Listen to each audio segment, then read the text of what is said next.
This crowd can make it tough. This is a lot different than it used to be for Texas home games. Anthony Evans back in his home state, set to receive the kickoff of Will Stone.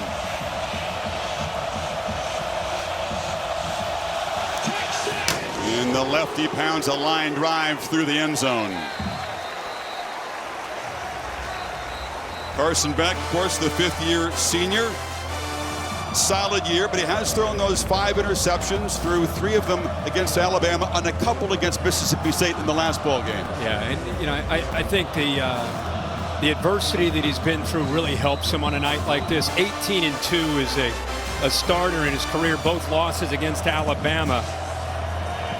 I think Texas been playing a lot of zone this year. I think you'll see them dial up some more pressure than they have all year. They'll need to. Longhorns allowing just 6 points per game and under 300 yards total offense to opponents.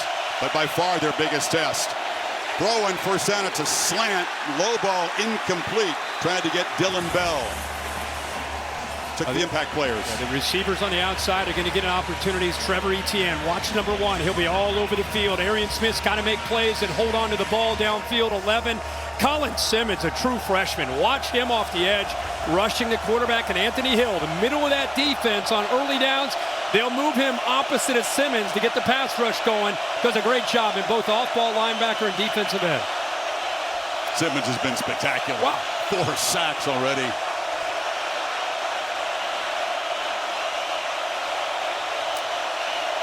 Texas just a 3-man rush. So Beck has time to scan the field. Looks over the middle, and it's incomplete. A little bit behind Bell, targeting him again, and very quickly it's going to be 3rd and 10. Boy, a little bit behind, but that's a ball early in the game. Bell's got to make that play. They're going to go hurry up here to prevent Texas. Well, Texas still got their changes that they needed to make. But that's a ball. Bell normally would make that catch. Kirby's standing right next to the official up top. I don't know if he's going to call a timeout. Yeah. Texas had an extra guy in the field, so I think both teams were eager to call a timeout that time. It's going to be interesting, this chess match, these late substitutions. Texas tried to run on some big bodies and didn't get another guy off. Yeah, this is that play is 2nd down off to the left. You'll see him break behind the linebackers. Really a good ball considering he got a little bit of pressure. I mean, that Dylan Bell, I feel like, is a guy that the ball just got off his right hand. He wasn't able to bring it in. But Dylan Bell, Arian Smith, London Humphreys, when we had him in Tuscaloosa, he had mono and was out. He's been back. Dominique Lovett. Now this offense has got to be able to help their quarterback out. It's been so pass heavy by Georgia standards. Beck's had games where he's attempted 48 passes against Mississippi State, threw it 50 times. Bubbo on the left is the play caller, former Georgia quarterback. Not what he had in mind in the first series, though. It's going to be tough against this defense and this crowd. They've struggled a lot on 3rd down so far this season.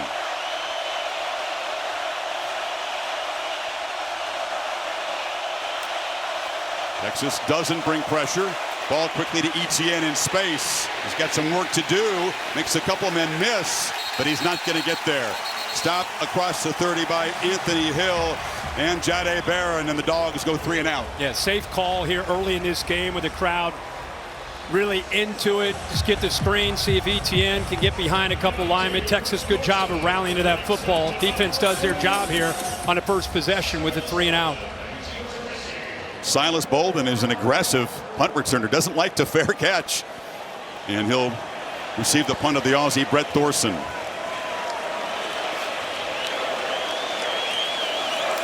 Texas comes after it. Thorson gets it away. It's a booming kick to the far side, and it'll bounce out of bounds. That is a tremendous punt with great hang time, 58 yards. So here comes Quinn Ewers.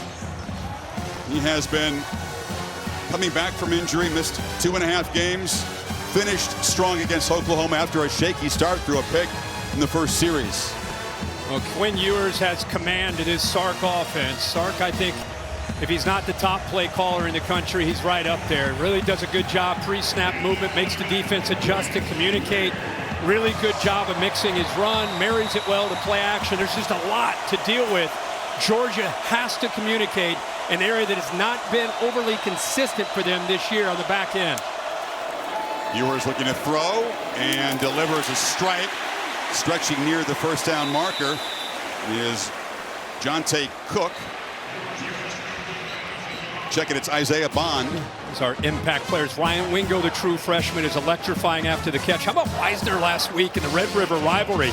Keep an eye on him. Michael Williams getting healthier and healthier. 13, and Malachi Starks will line up everywhere with his versatility. Fake it to Wisner, flip it in the flat. That's Gunnar Helm, the tight end, who's become a downfield weapon. Short gain there for a first down, knocked down by Everett. This offensive line is massive, experienced. You got prototypical athletic tackles, big guards, and Jake Majors making his 48th start. How about that? First down throw, check down again, and the catch is made by Juan Davis, the tight end, and they pick up 5. And Ewers right now, I remember the last week's game, couple throws early against Oklahoma. He had a few weeks where he was off with the oblique injury. A couple of those throws where he had open receivers, he just sailed a couple, just a little bit, just kind of settling back in. And tonight, Sark trying to just get him a couple easy throws and get him into that rhythm a little faster than a week ago. And Travian Wisner tries to get the edge, gets a nice block from Davis, the tight end, and he's got 7 or 8 in the first down before Jalen Walker knocked him down. We're still on this Sarkisian script at this point. Yeah, there's watch the receiver here go inside. Watch how the corner follows him playing man. And so now you're able to get to the edge a lot easier. Got a blocker out there in front with Juan Davis. Wisner off a 100-yard game against the Sooners. He's been on fire the last 6 quarters, over 200 yards rushing. He goes in motion. Ewers pitches to the far side, and that's Ryan Wingo, the electric true freshman receiver, but he stopped right there by Starks. Well, Kirby understands better than anybody what he's facing with Sark. He's prepped his team all week on the different formations and personnel groupings and pre-snap movement. So far, they're keeping it simple, not moving around that much. Wisner hesitates and then plows into heavy traffic there for a short gain. It'll be 3rd down and long. That's a much better job by Georgia, and what you expect from them with those big interior defensive linemen just holding their spot, anchoring down, not letting those linemen win the double teams and get up to the linebackers. Nowhere to run into the interior. Give 97 Warren Brinson a lot of credit that time in the middle. 3rd down was a weakness a year ago for this offense. It's a strength so far this season, converting at 50%, but 3rd and 9 against this aggressive Dogs defense. They don't bring pressure, so Ewers has time, not really a runner, and he has to fire it to the ground. There was nobody open, and Jalen Walker was closing down on him, and the Dogs defense gets off the field. Yeah, Chris, you're right. They rush 3, they play man-to-man, and Walker, who a lot of times will be out on the edge, he just looks in the backfield. See the 3, see the man-to-man, nobody's open, great coverage, and then he's there to clean it up. Ewers can just throw it away. Ian Ratliff, who's been filling in for the injured punter Michael Kern, punted for the first time in his college career against Oklahoma. Back out there again tonight. Anthony Evans, dangerous return man, waits for the Dogs. It's a high and short hit, and the punt's going to bounce, and Evans will just get away from it, and it's going to roll dead. Ends up being a pretty effective punt. Wasn't very attractive off the foot, but he made it work for 44 yards. So both offenses stalled at the moment. 2nd possession for back in Georgia coming up. Quavo, who presented our tees, serious Georgia fan, grew up in this shadow of Sanford Stadium in Athens. Of course, the Minister of Culture, buddy Matthew McConaughey, always down here. He's pumped up. Glenn Powell. You got Joe Rogan here. You got all kinds of sports luminaries here. That's just a taste of it. We'll show you more. But meanwhile, Beck and this Georgia offense trying to get going. 3 passes in the first series. And the first carry for Etienne, and Trevor Etienne, a quick burst, got about 6. people who could be anywhere choose to be here in Austin for this game and this weekend. Golf and surfing colliding here. It's awesome. Drew Brees out there with his kids. I saw him Thursday in New Orleans. He got honored. KD. Kevin Durant. He's a huge Longhorn fan. Oh. And there's the biggest star of them all. No question. That's beautiful. Doesn't need a credential. They make one for it. Doesn't need a credential. 2nd and 4 after the 6-yard gain by Etienne.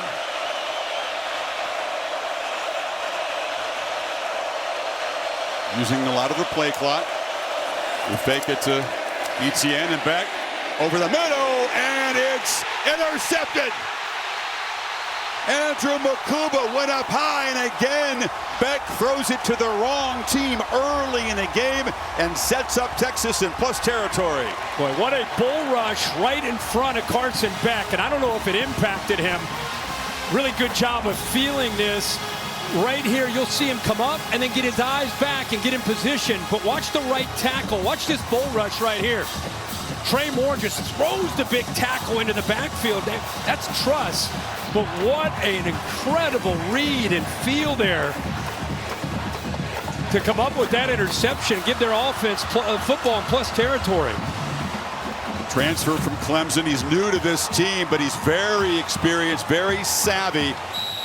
And Texas set up at the Georgia 42.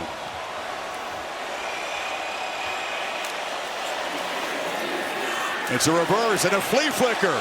Yours checks it down. It's dropped by Wisner. After all that, the easy part was to make the catch, and he had plenty of room. Yeah, Georgia took away the shot downfield. Good discipline staying back. They were not fooled at all. Watch the back end. Look at the safety, the corner. Good job. He wanted to take a shot at the post. Instead, checks it down like you said. Everything was done perfectly. If he catches that ball, it's a foot race.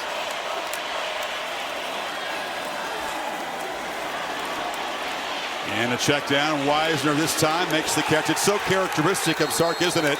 Big shot after a takeaway, immediately aggressive against a sudden change defense, and they had him fooled. Yeah, but I think you're right. Georgia took away the deep shot. They were able to check it down. I think Georgia right now, they're saying, listen, we're going to keep a lid on the top of this defense. We're not giving up explosives. Glenn Schumann understands, that's been a real strength of Texas, the ability to create big plays, make them have to earn it, checking that football down. Both sides pointing at the other side. It was Ingram Dawkins coming across very quickly off the left edge. And it'll be against Georgia. Makes it a much different proposition on 3rd down. Now it'll be 3rd and 4 after the mark-off. Just a little anxious on that 3rd and long. You see they're bringing pressure that time with C.J. Allen. The 93 just jumped a little early there. Different play call now for Sark. Still goes bunch. 3 receivers there off to the right. Oh, movement by Texas. Yeah, there was a flinch, and they'll give the 5 yards right back.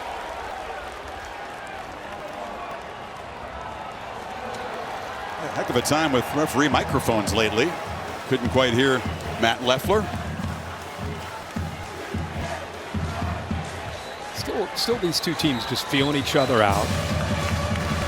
They feel the same hype that you and I and everybody else felt when we were down there. Had almost a national championship pregame feel. Michael Williams slowly getting healthy, Kirk. He can come in on pass rushing downs, and he is elite in that department. You have to account for number 13. Pressure comes. It's picked up. Pitch to the near side, and it's incomplete. Tried to find DeAndre Moore on a crossing route. Starks in coverage, and after the turnover, Georgia's defense rises up and forces a punt. What a luxury to have a guy like Malachi Starks. He has the athletic ability and feel to be able to sit back as a safety. You can move him up on 3rd down, put him over a slot receiver. He has man-to-man coverage skills. We've seen him in that secondary for 3 years. Really the leader back there again this year for Georgia. And 1st down drop by Wisner, perhaps a play to remember. Texas would have been threatening to score had he made that grab. Instead, they'll try to pin Georgia back. And it bounces in the end zone. And what a job by the Georgia defense after the turnover to get that stop. 3 o'clock Eastern on ABC, 1:30 for pre-race coverage. Speaking of racing, the race for the national championship.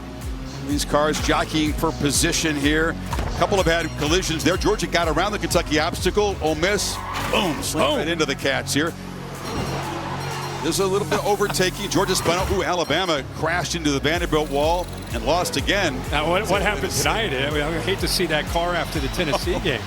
But by the way, the cool thing about this 12-team playoff, we talked about it on College Game Day this morning. I counted as many as 30 teams on October 19th going into play today that still have hopes of trying to get into this new 12-team playoff. 30. So the Dogs, after a 3 and out and then an interception, try to get something going on their third possession. Etienne bounces it to the edge and stiff arm, earns about 6 or 7 before Gilbo forced him out. And that's what you want to see if you're a Georgia fan, running the football. Get the ball to Etienne. Nice block by Oscar Delp coming around there. He was able to pick up the linebacker, Anthony Hill.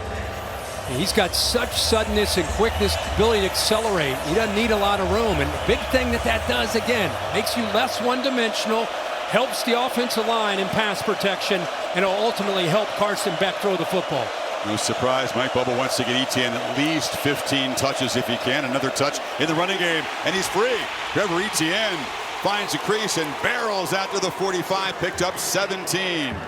But what a job by Fairchild right here, 53. Watch the center as well, Jared Wilson. They get up to that second level. Beautiful, and the vision there on that jump cut. Again, that's been missing. That's what you want to see. Establish that line of scrimmage. Run downhill into those safeties. Ran right over Michael Taft, who did make the tackle. Georgia establishing the run early, something they have not done very often this season. Beck, pump fake, and a long looping throw, and the catch is made on the far side by Lawson Lucky, the tight end. 21 more yards. Chris, watch this little small pump fake. Watch what it does to the 2 Texas defenders. Gives it a little quick. He's just showing this. Texas defenders come up, then you sneak the tight end Lucky down that right sideline. Really well-designed play there by Mike Bobo, and good execution. You get that running game going. Eyes start to get in the backfield. Opens up things and ability to throw downfield. Nate Frazier, their freshman, and a tailback. It's still a Georgia running back room that's shorthanded. Branson Robinson and Roderick Robinson both out, so Frazier a chance to step up here. Short game. Texas, sure, they understand as they rotate defensive linemen, they've got to win and get off those blocks. Again, it's been an area that's been an outstanding strength. Collins, 95. Sorrell's up there, 88. Broughton, 45. Those guys are really talented. Been getting off blocks all year. Nobody scored a touchdown on Texas in the first quarter. They've only surrendered 3 points all season in the first. Back on 2nd and 9. Across the middle, and another interception. Going down low to make the play is Bear. Now they're saying incomplete. Didn't quite have control before it hit the carpet there. But an off-target throw again. Yeah, Carson Beck just not quite on the same page with Humphreys, his wide receiver. And the ball hits the ground. Humphreys actually worked to the inside instead of working to the outside after he got to the top of his route. Beck was expecting him to move to his left. Instead, he went inside to his right. And that's why he almost came up with that pick. So Beck, 2 for 6. Needs 9 on this 3rd down. Across the middle, Etienne is able to score free, and he's got a first down at the Texas 20. So effective as a receiver. Well, it's great check down. Everything's taken away. Zone defense downfield. Just check it down. Let him have a little wiggle. That is a tough tackle for Anthony Hill. Really good job here by Georgia, keeping his drive alive. They get into that red zone area. They're thinking about trying to put a touchdown up.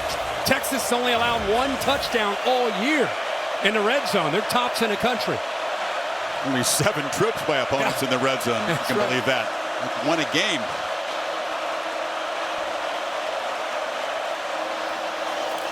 Back from the pocket, which is collapsing, throws it short, and the catch is made for a loss by Anthony Evans. Barron Sorrell took time away from him. They're getting pressure on these tackles. Watch him matched up here against Green. He just goes right around him, throws the freshman Nate Frazier right into the backfield. Trey Moore also. Simmons, Levin, gets a lot of attention. So does Anthony Hill, but Moore right now has been very good off the edge, and you just saw the strength of Sorrell. If you're a running back, you do not want to see 88 coming at you and try to block him. Completion to Lovett on the edge. He's going to be slung down after a short gain by Anthony Hill. So another 3rd and long now for Georgia. They need 8. Well, this used to be where you'd see Ladd McConkey, right, or make a play, or Bowers, of course, make a play. It's a new cast of characters. No Bowers, no McConkey. 3rd down has been a lot tougher for this offense. Pass Jones to the right of back. See if Texas brings pressure. Now they rush 4. Ball out quickly, and it's juggled and intercepted. Jahdae Barron got it. It hit the hands of Lawson Lucky, and a second turnover here in the first quarter. How important, game of inches, is accuracy from that quarterback spot. I mean, Carson Beck's an outstanding quarterback. He's one of the most accurate. This ball is just a little bit high, and by throwing it a little bit high, it goes off the hands of Lucky right there. If that ball's down about 6 inches, ball's caught, it's a first down. He has to reach for it.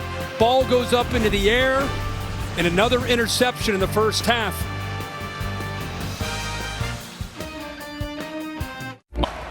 Kirby Smart aware with Beck, who's thrown 7 picks now in his last 4 games. 3 of those have been in the red zone.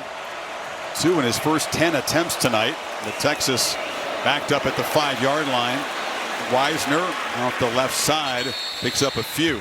The thing you wonder, we've seen this happen going back to Deshaun Watson, Trevor Lawrence at Clemson. When you have all the preseason hype, all the expectations, these guys, I think sometimes they feel that. And I haven't talked with him about this, but it's just watching his game. Guy threw 6 picks all of last year. He's thrown 7 already this year. I think it's trying to live up to sometimes unrealistic expectations and trying to prove that you're this guy everybody's talking about of being one of the top picks in the draft. You just got to let the game come to him. Yours downfield shot, and coming back to try to make the play is Wingo, interfered with by Dalen Everett. Got to respect the speed of number 5. He's a track guy. Well, and I think what happens here is, Sark's going to take shots against these corners because of what he saw against Alabama. Pass interference, defense, number 6, 15-yard penalty. If you can get these corners isolated, the safety that time came down thinking it would be a quick pass because they were pinned so close to their own end zones. It's the time to take a shot. Fleet-footed freshman Wingo lined up one-on-one against Everett. You like your chances there. Actually a good penalty because Wingo was going to make the catch if he hadn't interfered. Instead, just moves the football to the 23. They gave up some shot plays against Mississippi State. They had 3 big plays in the passing game. Michael Van Buren, a true freshman, hurt them. Yeah, you're right. Kirby said his headphones, looks like he's kind of referencing the not working. Hope Katie's headphone is working. Yeah, Katie? they are, guys. Okay, Georgia's comms have gone out, and that means that Texas cannot use their comms at this time. The tech team here on Georgia's sideline working very hard to get comms back for Kirby and his coaching staff on the sidelines. It's a rule, of course, in the SEC, as it is other conferences, but sometimes coaches have their suspicions. Yeah, and the comms don't work. Yeah, but if you take them away from both sides, look. Well, maybe they figured it out. Sark's not throwing his headset away. Kirby's got his back on. So the first down for Texas. Still trying to get things going here. The running game hasn't really got rolling. We'll continue play.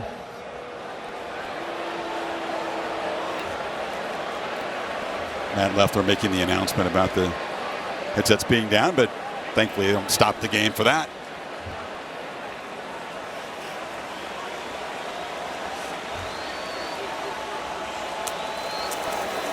Wisner from middle. Sarkisian showing patience with the running game. Jalen Walker came around the edge to bring him down after about a 4-yard gain. You know, what a game he had last week against that Oklahoma defense. 118 yards, 18 carries, and a touch.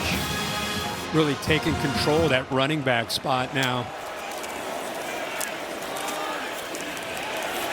Georgia all over him that time. Warren Brinson, the 310-pound senior, smothered him. He's back healthy now, and it makes a difference for that Georgia defense. Yeah, it really does. I mean, that was the concern with the injuries that they had, everything that they sustained early in that game against Clemson. Their defensive line didn't have the depth.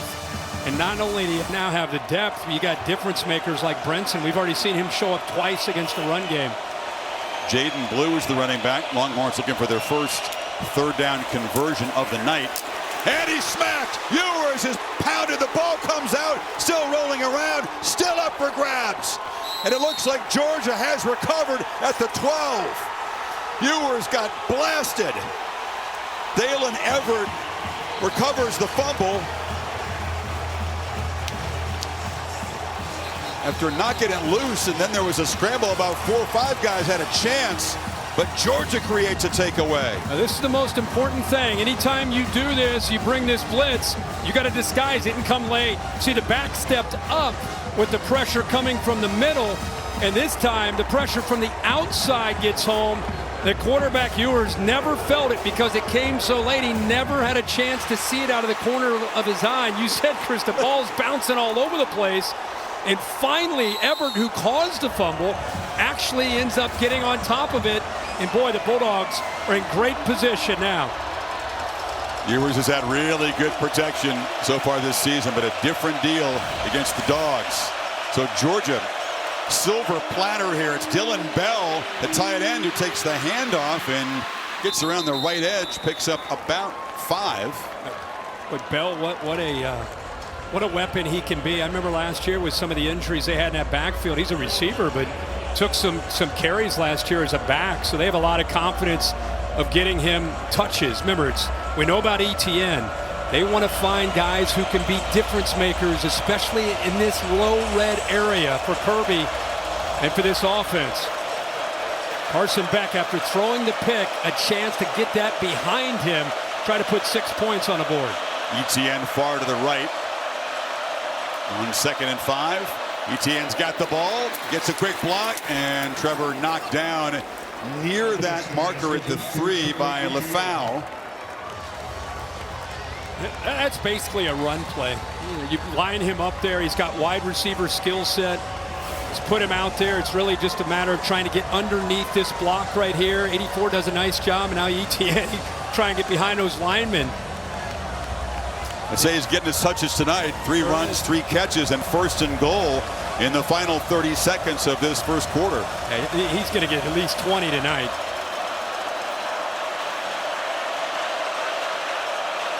Shift around.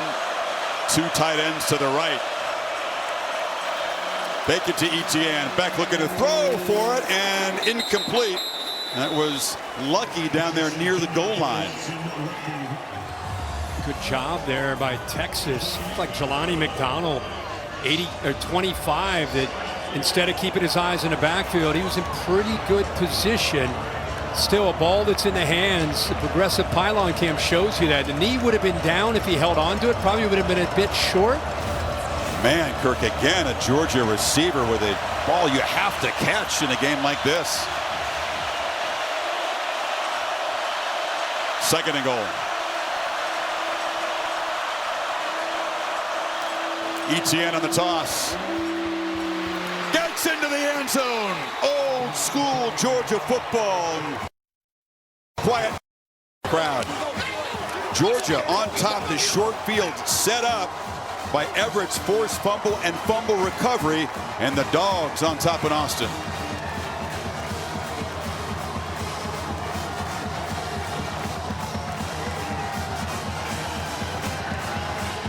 Old Georgia fans love to see that toss sweep.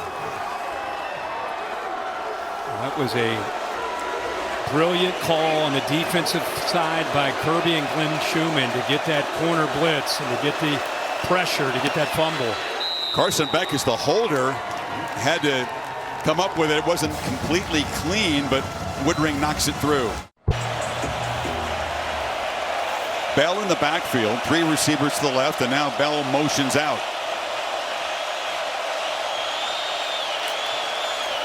Beck took a look short, now checks it back to the right, and all over Lawson Lucky is Anthony Hill. He'll lose 3. They move Anthony Hill all over the place. He's lined up right here. Eyes in that backfield, lined up there. He sees Lucky. As long as he beats that left tackle, 71 Green, to that corner, he's going to make the play.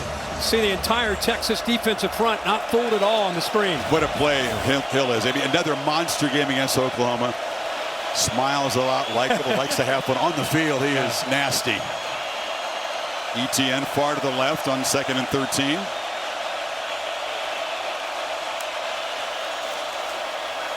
Beck looking to the right. Love it on the edge. That's kind of an easy pitch and catch. And they pick up about 6 or 7. Gilboa knocked him out. It'll be 3rd down at about 7. Chris, Texas they'll blitz some, but they don't blitz a lot. 124th in the country at their blitz package. They just believe in their front. And they believe in kind of bending but not breaking. Let teams move the ball, give up some yards in front, don't give up the explosive, and then squeeze in the red zone, where they're the top red zone defense as far as touchdowns allowed in the country. Just outside the red zone here, this would be a huge win for Texas on defense to prevent a touchdown and force a field goal attempt here. Beck, this time he is pressured. It's picked up underneath, and the catch is made by Arian Smith. Big play weapon. It's a small game, but enough to move the sticks. They were in a bunch formation. You had 3 defenders on 3 receivers, and this is just a crosser. This is just a foot race right here. Who's going to win to the other side? Smith, obviously, with that speed, separates, does a good job. Tempo and 1st down. Long pitch off the hands of Everett that time, or Lovett, excuse me. And Beck hurried that throw. That's a pass that needs to be thrown out in a hurry with soft coverage from Texas. They were going tempo, so they had what they wanted. He just hurried his delivery, and that ball sailed on him. I don't care who you are, as good as you are, if your mechanics get off a little and you start to press and hurry, ball could go anywhere.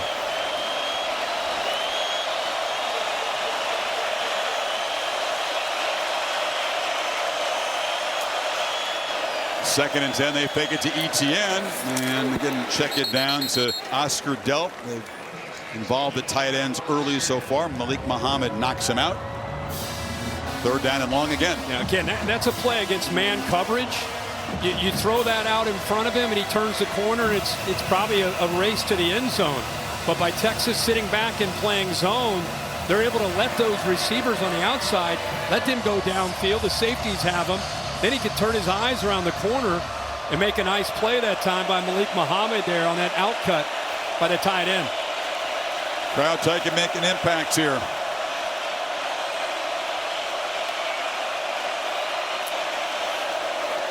Slant incomplete. Lovett was coming in the middle. I don't know if he felt some footsteps, didn't make the catch, and Texas is able to force a field goal attempt. Well, it's because, I think he sees 88 Sorrell. Everyone's lined up. Look at everybody on the front, but watch as the ball is snapped, how he is expecting head on a swivel. He gets out there just enough to be able to get in the way of that throwing lane, and I think ultimately impact the accuracy of that throw. A pretty accurate throw. Maybe the receiver felt 88 getting into his face. So back now holding for Peyton Woodring, who's missed only 1 all season, and that was from 55 yards at the end of the half against Mississippi State. This from 33, and he does get it inside that right upright. So Georgia given a gift there. Great field position off the return. Comes away with 3 and builds it to a 10-0 lead. And now Sarkisian and Quinn Ewers in this Texas offense will try to get going. They haven't so far.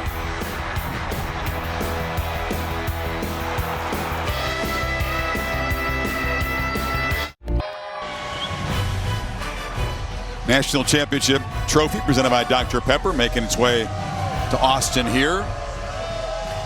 Long way to go. Will we have a a 16-0 team or a 17-0 team. It seems very unlikely. Hard to imagine. The last of the undefeated teams in the Southeastern Conference down 10 on their home field early second quarter.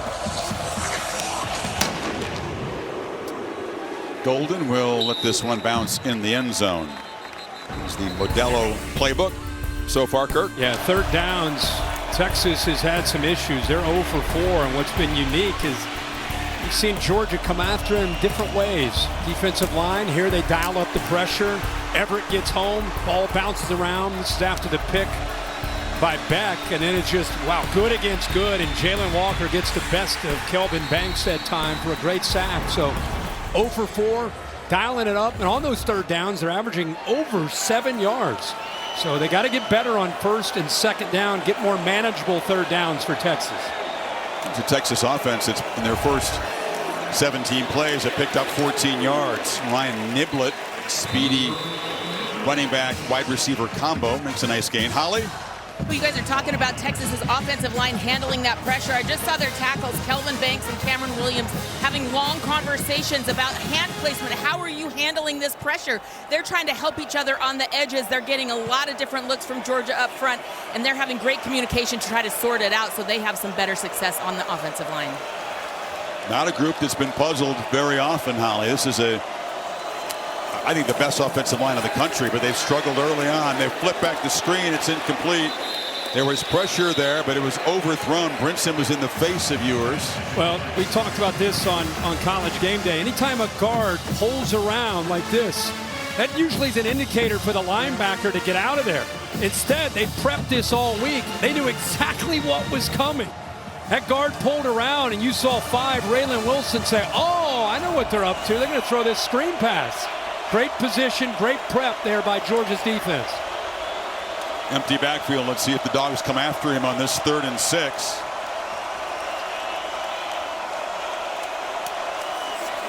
They rush 4. Ewers intercepted. He threw it right to Dalen Everett, who's had a monster first half. Forced and recovered a fumble. Now has a pick. Well, to Holly's point, it's not just the defensive front, Holly, it's the secondary.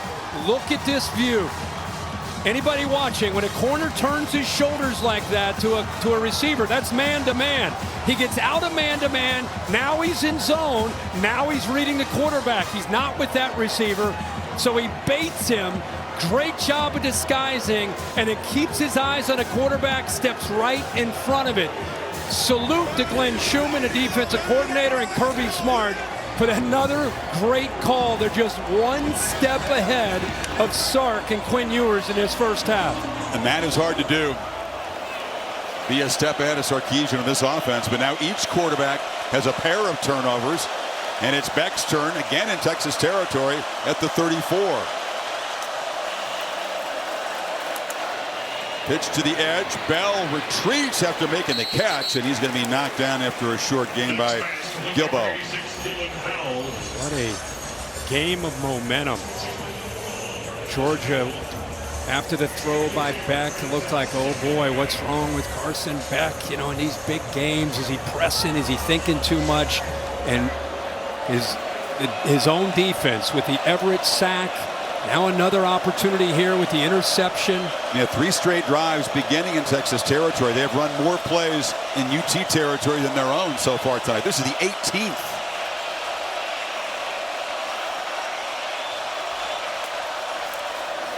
Fake it to Etienne. Another throw to the edge. Cutting free. Love it. Love it. Knifes down into the red zone, and the Dogs are threatening again. 17 more. Just by flashing this little fake handoff, watch what it does to this nickel. He hesitates. Now you got a little bit of room to make a move on him after the catch. So just a little flash in the backfield. You get it out to a quick receiver who's great after the catch. The nickelback was kind of frozen, respecting it, and now he's able to wiggle and get around him. Great play. Smith and Lovett off to the left on first down. Etienne. Trevor Etienne barrels down, dives for the end zone. Touchdown, Georgia. It's all Dogs in Austin so far.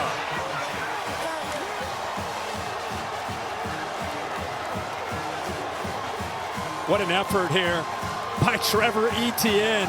Great vision, good job of bouncing it back, and then the effort at the end. I thought he might be down. Instead, he dives, gets the hand down, extends, and that is a touchdown for Georgia. What a play by the little number 1. Second touchdown for Etienne, and these Texas fans and the head coach too, stunned. They've been playing with the lead, blasting people early in football games. Now down 17, the longest deficit in 3 years. 2 Texas turnovers setting up both Etienne touchdowns. Well, the right side of this offensive line, trusts it, Holly mentioned, moves down inside at right guard. Watched him with the blocking right here. This is a thing of beauty. Double team in the middle.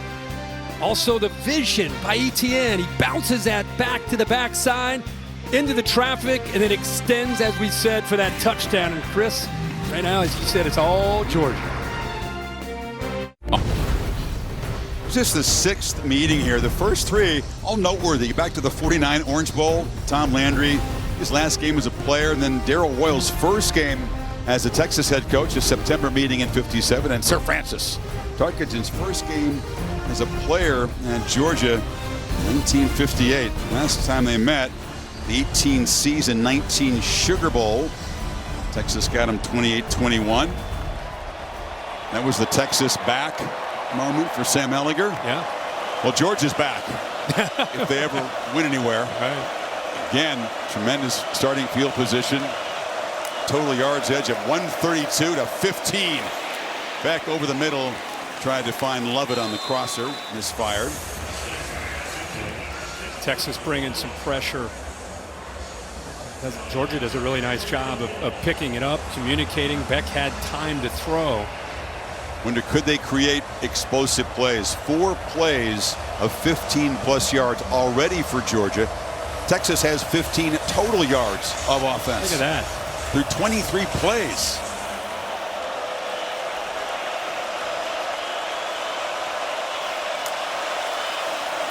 Beck steps up and checks it down. Pitch to the near side, and that's Anthony Evans still dancing free. Does get down.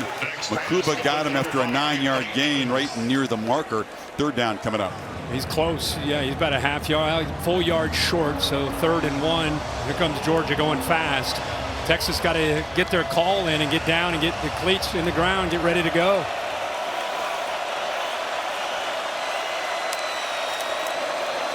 Etienne, first down and more. Trevor Etienne barrels forward down to the Texas 32. Got 14 more. What a first half for Etienne. Yeah, what a first half for this offensive line. This is an offense that couldn't run the football that well. All we've heard about is how they're too one-dimensional. Don't tell this offensive line tonight. They've rotated some bodies on the right side. They've been opening up holes and getting Etienne into space. He's averaging 10 yards a carry tonight. No line that still doesn't have their best player, Tate Ratledge, still not able to go. Had that tightrope surgery on the ankle, not quite ready. Could be an emergency 3rd center tonight, but the other guys are really stepping up. Beck backpedals on first down and just fires into the dirt. Don't see a receiver in the area. Etienne was kind of close, but Sorrell is bearing down on him. Yeah, he's been able to get off blocks and get pressure. He's just outside here. They move him around inside, outside. He's able to earn a screen. They're whipping on that left side. You can see Etienne there. Throws it. Etienne's kind of moving to the right. Kind of came out of his hand funny. Yeah. No way there was an intention to try to complete that pass. Nope.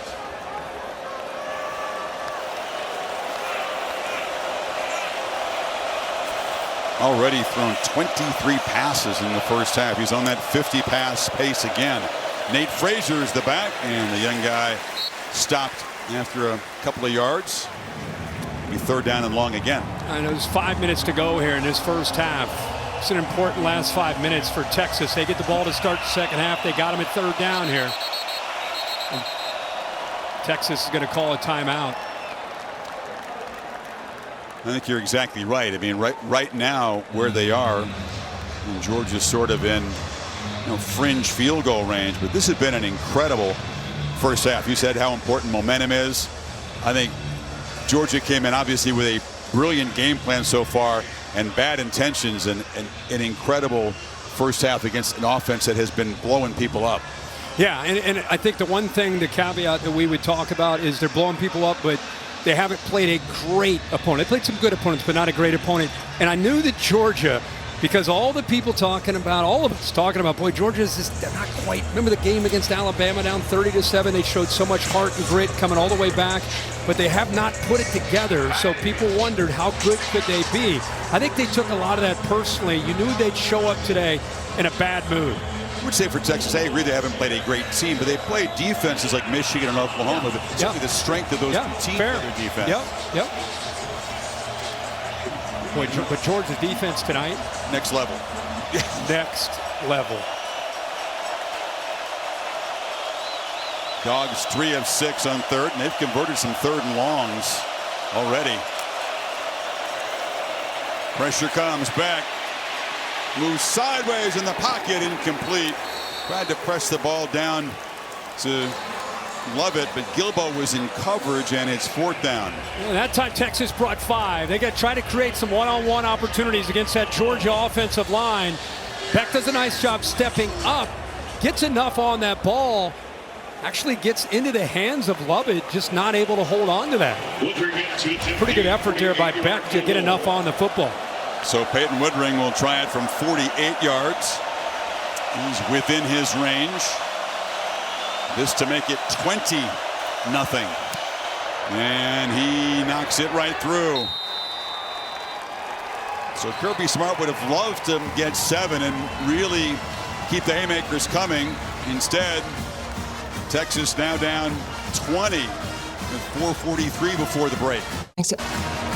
This offense, again, if anybody can right the ship, it's Sark on the other side and try to figure this out with 4:43 to go.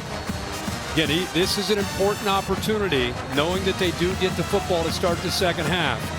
He's looking at that play sheet, trying to figure out, okay, we're struggling up front, not protecting great, haven't been able to run the ball. Quinn is not feeling it at all. I'm not suggesting they go to Arch Manning. The only reason I would even bring that up, he was warming up during one of our breaks, is his mobility, his athletic ability to get away from some pressure. And I think we'll see as this game goes on. I mean, again, Sark's been very definitive that this is Quinn Ewers' team, but I just mean with the line of scrimmage favoring Georgia. Do you think about what would it take? He said an injury to Ewers. That was what he thought would take. Let's check in with Kevin Nagandi in the studio. Kevin?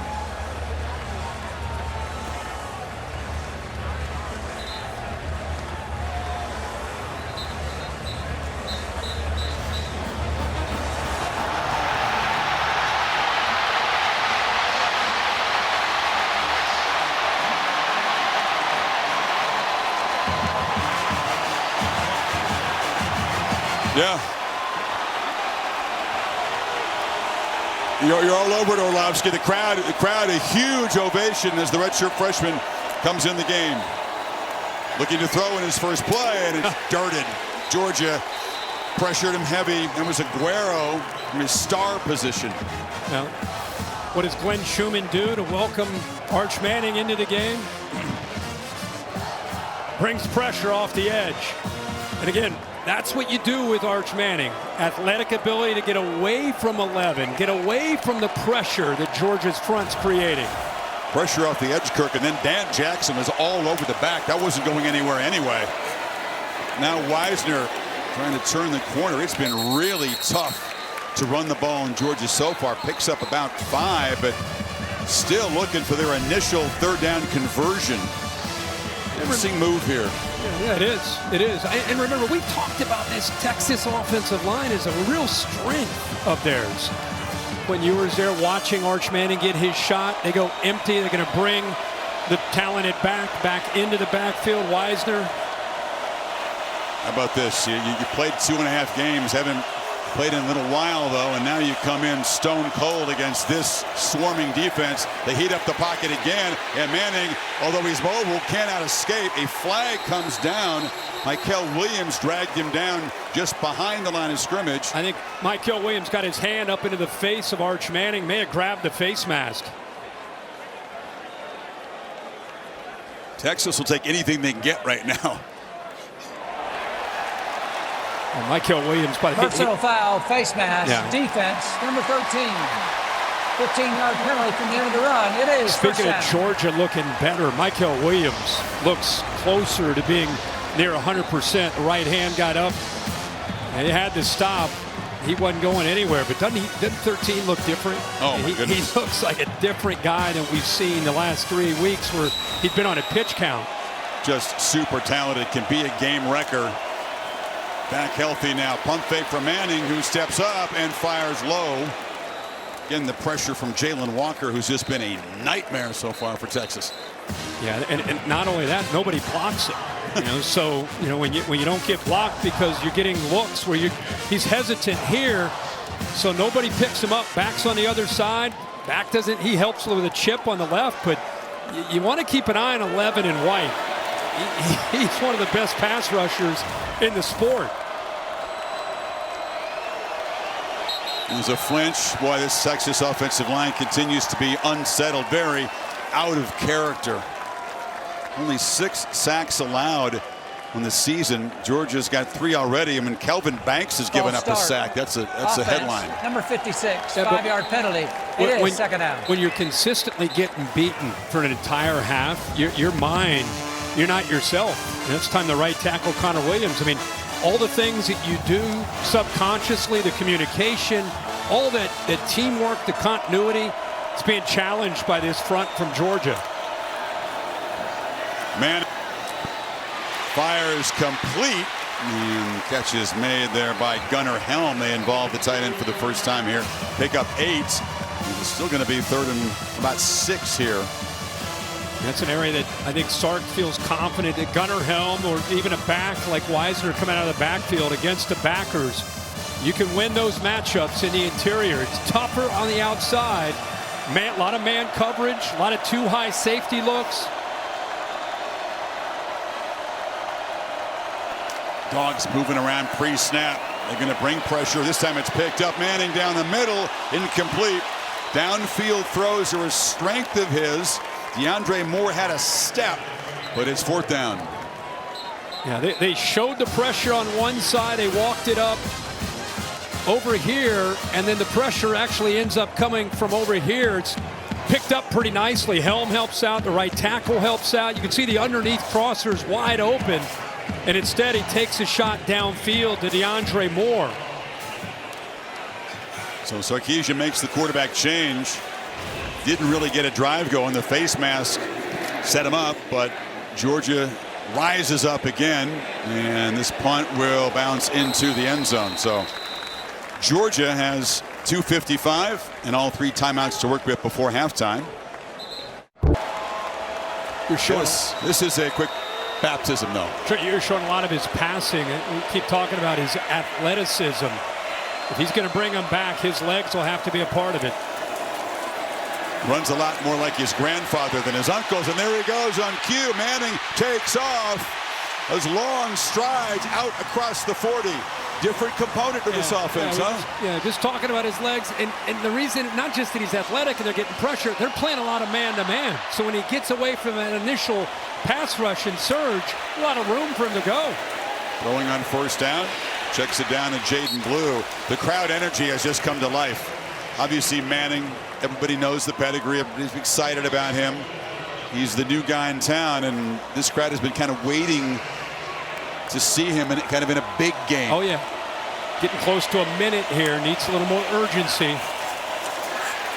Has time, now runs out of it and flips it down to Blue, who's got some space, and he skips out of bounds. That's a 1st down at the Georgia 48. Yeah, really good job. Nice composure from Arch Manning. Everything taken away downfield. Waits, though. He didn't panic. He didn't just jump out of the pocket. He worked through his progressions from that pocket and then finds his check down. Very well schooled. Remember, the tutelage of Sark and these 2-minute opportunities. He does a lot of this in these Thursday practices. It's not just Ewers taking those reps, so it could pay off in a big way here for Arch Manning if they can put points on the board. Final minute. Pressure comes. Manning escapes on the run, trying to make something happen. Cannot get away from Jalen Walker. Right. Chris, instead of off the edge, he spies this guy again. He's an off-ball linebacker, really an edge player. Look at him waiting. Is he going to go? Is he going to go? It's a foot race. I got to beat him out there. I'm not going to. Look at the yardage he would have picked up if he got around him. 2nd and 21. Manning from the pocket. Ball comes loose. It's scooped up by Walker. Damon Wilson, who forced him out of the pocket in the previous play, knocks that loose, and Georgia with another takeaway. They'll review this to make sure that it was a fumble. The arm not coming forward. No, what an incredible game for these edge defenders for Georgia. Both Wilson and Walker, they'll play middle linebacker, but they'll, in obvious passing situations, because of their twitch and quickness, they line them up on the edge from time to time. And, well, you could see what Wilson could do. 6'4", 250. He and Walker having a field day on these pass rush situations. Cannot overstate how shocked this Texas offensive line must be. 5 sacks given up. A couple of strip sacks by this Georgia defense. Now the Dogs, they've got a bunch of timeouts. 25 seconds before halftime. Pitch on the sidelines, catch made, and they'll spend a timeout right there. And it was Arian Smith. Kirby says he took the timeout earlier. They didn't see him. Yeah, he said 20 seconds. Just give me 20. Give me 20. Man, if you forgot, Kirby Smart can coach. Oh, yeah. Boy, this is a different energy, different confidence. They got backed into a corner. People doubting them. You knew they would come out here with bad intentions. He's making his case to Matt Leffler. He really wants those 3 seconds back. Could be important. Still got a couple timeouts in field goal range already. Man, do you take a shot next? Had a couple picks, but do you press the ball down to the end zone? You try to make it 27. Of course. Nothing. Yeah, absolutely. Remember, you don't have to on this play. I mean, you could pick up a first down, get the clock stopped, kill the clock, and still preserve that last time out, and still have a shot or two at the end zone. If that's the, I don't think you need to heave ho to the end zone here. Pick up the first down, get across the 20. And Beck has his pass batted down by Collins. Down to 12 seconds now.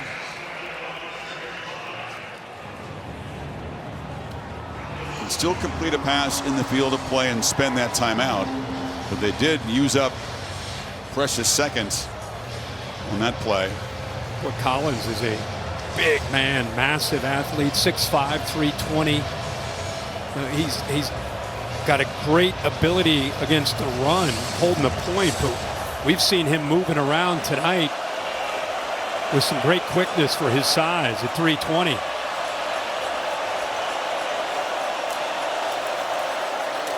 Pitch to Smith, and he's going to be trapped right there. The clock ticking down, 7-6. They don't get it stopped, and Kirby's going to let it run down and spend that timeout and bring out the field goal team. What an incredible first half for this Georgia defense. Jalen Walker, Kirk, has 7 tackles, 3 sacks, recovered a fumble. Dalen Everett has 2 takeaways by himself. Right. Yeah. And Texas has 38 yards of offense in this first half.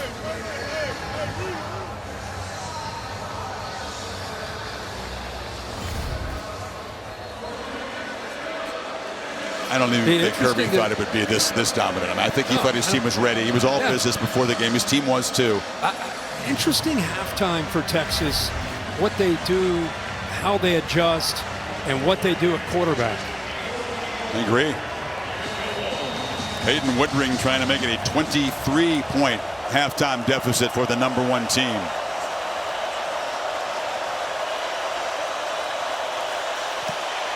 All 3 phases for Georgia solid. They allowed 22 first half points in their first 6 games this season. Georgia 23 tonight. Let's get the reaction of Steve Sarkisian with Holly. Coach, what did you want to see the change in your offense to bring Arch Manning in when you did? Well, I was just trying to settle Quinn down a little bit, try to give us a little bit of a spark, but we got to get out of our own way. We're not playing very good as a unit right now. Thank God our defense is putting out some fires for us. Regardless of who your quarterback is, what do you do up front to get some more protection and rhythm? Well, we got to win on first down, and then we got to capitalize on 3rd and 4s and 3rd and 3s, but we got to find some explosive plays as well. Thanks. Let's go to Katie. Thanks, Holly. Kirby, your defense forces a quarterback change. How has your group been able to disrupt what's normally an explosive offense? Well, our guys are playing really hard. Schumann's done a good job putting some packages together that have helped us a little bit disguise things, but we all know a lot of football to be played. We got to quick kick and field goals and score touchdowns. Does Arch Manning change anything that you guys do defensively? Yeah, a little better athlete, can run. They got some runs mixed in there with him. He's more apt to take off and scramble, and he did there. He's got really good legs, and I said that going into the game. He can use him for wheels. Thank you. Thanks. Well, he knows that his team staged a furious rally at Tuscaloosa. He knows that Manning and the Longhorns are capable, but a stunning first 30 minutes in Austin, Texas. 23-0. The Dogs barking and dominating. And welcome back to the SEC on ABC. Saturday Night Football presented by Capital One. And the locals here in Austin stunned by what they've seen. Georgia's defense bringing out the sledgehammers, pounding Texas's offense. 38 total yards. Chris Fowler, Kirk Herbstreit back with you. Longhorns have the football, and Quinn Ewers is back at quarterback. Your reaction to Sarkisian's decision to go back with the veteran? Oh, we were talking at the break about which quarterback do you go with, and I did say go back to Quinn Ewers. And face it, this is not a quarterback. One's good and one's bad. This is about an offensive line that's getting whipped by Georgia's defensive front. So the message is go back to your original plan. You got to have confidence in your offensive line. You got to run the football. I mean, this whole offense is predicated upon the ability to run the ball. How about this? Georgia tried a little squib kick, maybe to try to steal a possession here. Instead, they've given Ewers and Texas possession at the 45. Bennett did a pretty good job of getting his hand on the ball, actually, and bringing that in. And David Bend is a linebacker, but shows the good hands. So what is Ewers thinking, Kirk? I mean, it's been nightmarish. 3 completions. Or 6 completions, but only for 17 yards. He's been hit, harassed, pressured on half of his dropbacks. That's a stunning percentage. I want to see how the offensive line adjusts. No help from the running game. They hand it back inside to Wisner, who picks up 3. Holly had a chance to talk to Steve Sarkisian. Yeah, I wanted to ask Sark who he's going to go with here in the second half. He told me Quinn Ewers, and it's important to remember he has been very intentional about how he has discussed this quarterback situation all season long. Quinn Ewers is our starter. He says it over and over. Quinn is the leader of this football team. Every young man I've spoken to says that. Sticking with the run, Wisner not much. It'll set up another 3rd down, and Texas 0 for 7 on 3rd down. And again, you got to start somewhere. You catch a break on the squib kick that you knock down with Benda. You get the ball around midfield. You got to capitalize. I mean, this half's going to get away from in a hurry. You got a manageable 3rd down. Most of their 3rd downs have been 3rd down and long, so they're 0 for 7. You got a shot here. Talking about one of the biggest games in the history of this 100-year-old stadium, and it's one of the worst offensive halves in Texas history.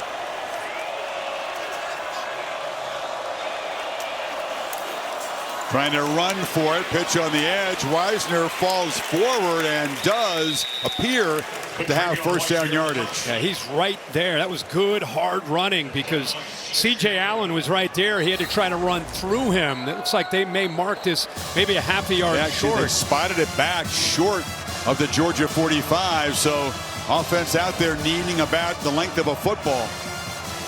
You don't have the most athletic quarterback. You know, it's always safe to get under center, sneak it when it's, I mean, you're looking at 4 or 5 inches. This is really tight. Instead, they're going to be in that pistol.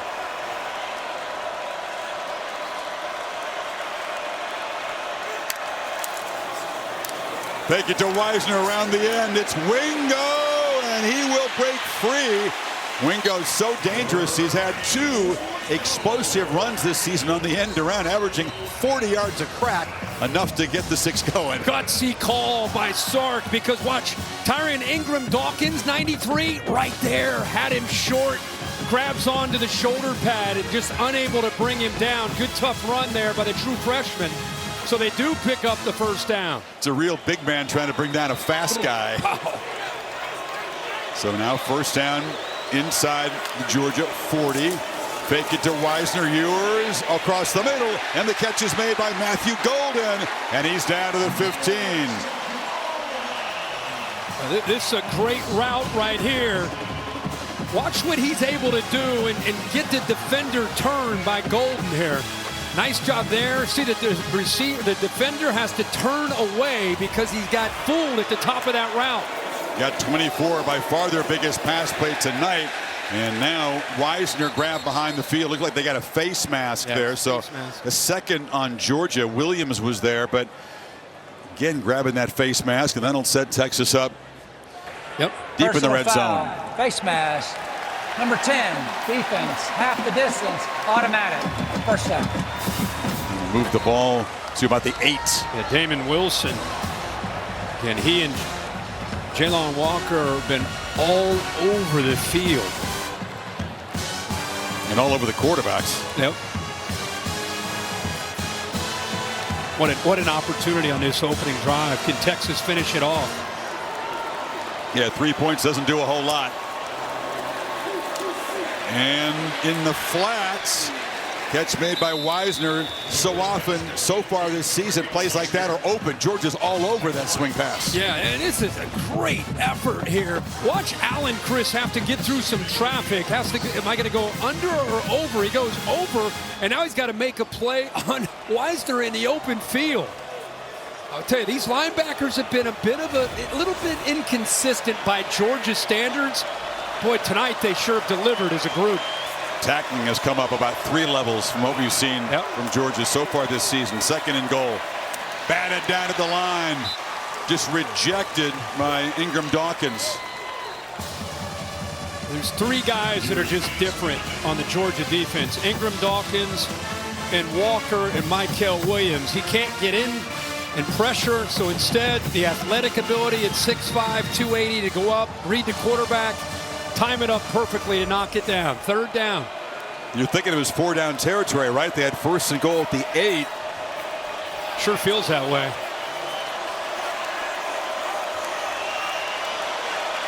Dogs crowding the line of scrimmage. Ewers has time. End zone broken up. And a flag comes in. KJ Bolden, the freshman, was covering Matthew Golden. He grabbed onto his arm. I think that's what the official saw. He's trying to separate and pull away from the freshman. Bolden 4. Watch this, a little hesitation. Now right there, he kind of tugs on that arm. So first and goal at the 2 after the penalty. Bill Amania, you like that call of pass interference? Yes, sir. It was a good, it's an arm grab there that restricted the receiver. Good call. It was a lifeline for Texas, though.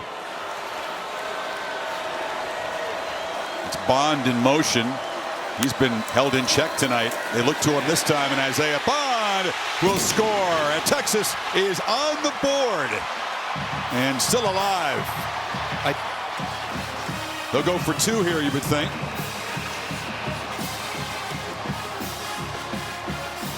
He's not doing hook 'em horns. He's saying he's trying to cut this lead.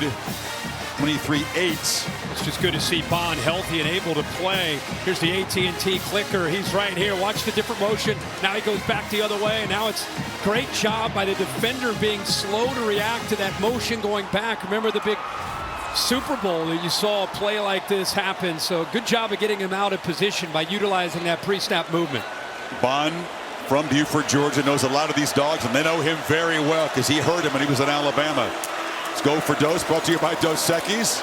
And into the end zone, it's caught. So Bond gets a touchdown, adds the 2-pointer, and it is a 15-point game now, early third. And not only do you get the points, but you energize the crowd. You get them to believe with 11 minutes to go in the third quarter. So the touchdown when they get him out of position, using that motion that Sark has very well known for to try to create favorable matchups. And then the two-pointer, another well-designed play.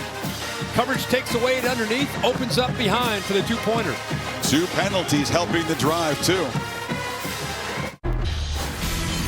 It's the Sonic drive-in recap that began at the 45 after the mysterious kick. They converted this to Wingo on 4th and 1. What a play to keep it alive on 4th and 1. A lot more movement before the snap, creating confusion. Really what we thought we'd see more out of from Texas. It's the first drive we saw the Sark and Quinn Ewers rhythm that we expected to see most of this game. So great adjustments. Whatever they did on that opening drive, it works. Now they're pinned back inside their own 5-yard line. With the long punt and the penalty, Georgia netted 60 on that. Now a downfield shot, and fighting back to make the catch is Matthew Golden, and they are pinned deep no more. They went after Julian Humphrey one-on-one. Sark must have challenged these receivers, and I'll tell you, the one guy that's answering the bell is Matthew Golden. Second big play by Golden, the junior from Houston, transfer from Houston. Pitch on the edge. This is Juan Davis, the tight end, who falls forward for about 3. How about that call? You're thinking that punt really pinned him back. Got to be careful if your Ewers already had a couple mistakes. Instead, they take a shot right away. C.J. Allen is down. You're right, man. I mean, the way the game went in the first half, the last thing you think they're going to do is first play, a little stutter and go off of play action, but they're confident their receivers can beat these corners. Humphrey never finds the football, so Golden's able to work back to it before Starks can come over and help on it, the safety. Allen's still down on this Texas, near the Texas sideline. He's had a great first half. You know, the conversation, Kirk, was happening in the stands, just like it was happening between us. What do you do? Do you keep Manning in there? Do you bring Ewers back? A lot of the fans probably disappointed to see Quinn go back out there, but he sort of validated the decision so far. Yeah, and I think, like I said, when you're asking me, I mean, it's easy to go with Arch Manning because he has a lot of talent and a lot of upside, but when you get dominated that badly, you got to go back and recalibrate and go back to the original quarterback. C.J. Allen now walking off the field. Good to see for Georgia. Jalen Walker's back out there, too. That's also good to see for Georgia. Yeah, it is. Yeah, there he is. But, yeah, you go back to the original plan. And remember, one thing they thought they could do, we all wanted to see all the pre-snap movement, the eye candy, making Georgia have to communicate and adjust. Didn't see it a lot in the first half. We sure saw it on that opening drive to start the second half.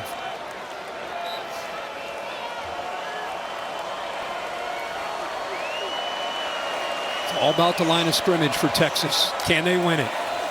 Trying to set up a block for Wisner, who's got a little crease, makes a cut. It's a better run than he had the entire first half. Starks got him down, but he picked up 10. They're in Dogs territory. There's the counter play. You and I saw a lot in Dallas at the Cotton Bowl last week. This play worked, and 26 ran a lot of them. And this time the timing is good. The front side is able to collapse down. We haven't seen that at all, which cleared the opening for the left guard and the tight end to pull around and open that up. They're not afraid to hammer away on the counter, are they? That one was blocked well. Yeah. Two back look now. Blue and Wisner flanking Ewers. Wisner again, this time to the left, makes a cut. It's a solid first down gain of about 4. Yeah, this is by far a different feel at the line of scrimmage for Texas. Got some momentum. They got a little bit of rhythm, changing up the looks. You just saw a 2-back look, motioned out of it. We're wired together after, I don't know how many years it's been, 20. Momentum's the key word. You said it in the first half. It's a powerful thing, isn't it? We've seen it so much in this sport this season, and Texas is starting to build it right now as Jaden Blue breaks a tackle. Jaden Blue banging off people. First down at the Georgia 35. How about that? A little stiff arm after he shook him. There's the motion. There's again. Let's try to get a matchup that we like. Get the ball out in space. Watch his shake. Inside, back out. Stiff arm. Sit him down. First down. Whew, that is pretty. They couldn't make a yard in the first half. And now all of a sudden, Sarkisian in a rhythm. Blocking much better. And Texas is threatening again.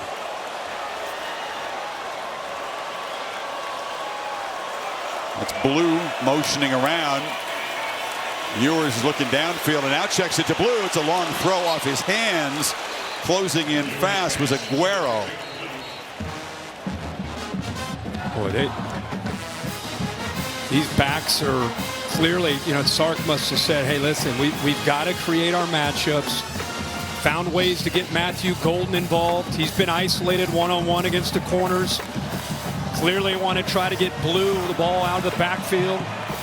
Try to win on the inside.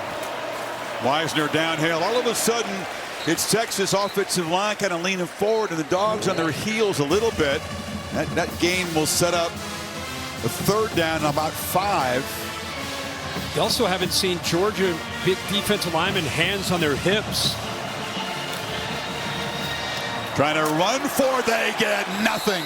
Drop for a loss. Wisner by Nazir Stackhouse and Chaz Chambliss. Well, when you don't have a quarterback who's a threat, watch this and this. Not even a concern about that being pulled out.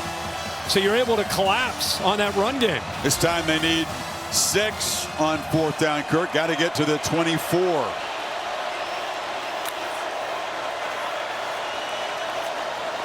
Plenty of time on the play clock.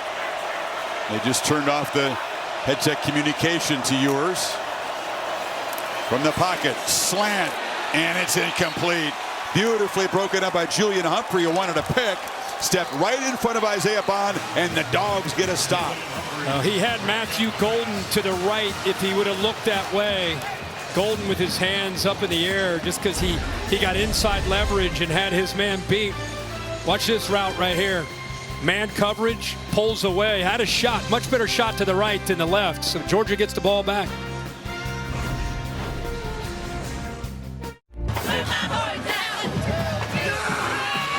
There's a look. Taco Bell, one of my students. There's a look of the year. Download the Taco Bell app to learn more. Things were pretty glum at halftime. Texas has got into this lead, but just stopped on 4th down, so the Dogs take over from the 31. Etienne far, they pip, but instead to Smith, and he's wrestled down behind the line. Barron Sorrell said, I watched some tape too. They lose 6. Boy, this guy's playing 6'4", 260 off the edge, just an awareness of anytime there's motion coming his way, that ball could be into the hands of Smith. He was ready for it. There's a great look at it right there. He saw it right away. It's got good length. Out of New Orleans with the Holy Cross. Very serious guy, leader in this defense. He's having a heck of a game. So Georgia backed up, 2nd and 16. Etienne tries to get some of it back. Slammed down after spinning forward for about 5 or 6. It'll be 3rd and long. Yeah, that Georgia offensive line they've had a football game tonight. They've really played well. Xavier Truss, seen Monroe Freeling out there. Bobo, Fairchild, actually Wilson and Fairchild, Green. It's a big 3rd down. It sure is. The clock bleeding away here in the 3rd quarter. Texas very, very eager to get the football back. Brings some pressure against Beck, who stands and delivers on the sideline. It's intercepted. Picked up by Barron. Cuts back. Jahdae Barron still alive. Dragged down to the 9. There is a flag on the field back in the secondary, so hold on. I wonder if Smith, it got tied up. Did Smith push, or is it defensive holding, as Kirby's saying? Definitely contact at the top of that route. Matt Leffler talking about it. Kirby's pretty confident it was a hold to negate what would have been an enormous electric takeaway by Barron, as another guy's had a great game. I can't wait for Bill to take a peek at this one to see at the top of the route if it's defensive holding or offensive. Number 7. The ball will be placed at the spot of the foul with an automatic first down. So instead of Texas football 1st and goal, Georgia's going to be set up out across the 40. They're showing the replay. Bill, the top of the route, you tell me. There's contact both ways. Oh, no, come on. Really? All right, here's what I got. Hold. The defender has the right to get in front of him. I don't see him holding him. I see the offensive player as much attacking him. Wow. Yeah, it was possible OPI. They're both kind of going at each other. I just don't know how you make that call, but it goes against Texas, so take that away from the Horns having that big turnover. Georgia keeps the ball with the first down. Someone has shown their displeasure in a stupid way by throwing a beer can on the field. That's an enormous call, and I don't know about that at all. I don't either. Sark doesn't usually get that animated, but man, this is a huge call. Contact pushing away. Yeah. Contact both ways. Both guys looking at the football while the entire the students are now raining bottles down, and this is unfortunate. And this is going to delay the game. That's the student section down there in the corner. They're not going to win the Taco Bell contest at this rate. No. But I tell you, look, these guys have a tough job, especially on these plays on the edge. But calls like that can influence outcomes. Sarkisian down there pleading with them to stop doing that. There are hundreds of water bottles in that end zone. Somebody did it early, and then there was just a whole bunch of copycats. And Sark's all the way over the 10-yard line, telling them to chill out. Doing a good job getting a whole bunch of folks involved in cleaning up the end zone. That call will be talked about no matter how this game ends. Because I don't know. I'm glad, Bill, you're up here, because I don't know how you make a call where both guys at the top of a route kind of go into each other. I guess I've always been taught by you and others, as long as the defender's head is turned to the football, he has the right to the ball as much as the receiver. He does. Like his head was there. And there's more restriction on the offensive receiver to avoid initiating contact. And he didn't do that. He had a chance to step right, left, spin around. And there's Smith going. He extends the arms. Barron kind of just holding up. The ball is thrown right to him. And again, this is going to be first and goal about the 10-yard line. Look at that. Right there. Wow. Kirby Smart brought his team off the bench away from the fans. Maybe some bottles getting thrown in that direction as well. And you're right, Sarkisian is rarely this animated and fired up to the officials.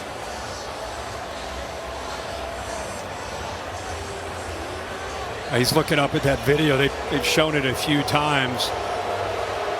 Georgia's going to have the football at the 44 with a first down. Texas was on the doorstep to make this perhaps a one-score game.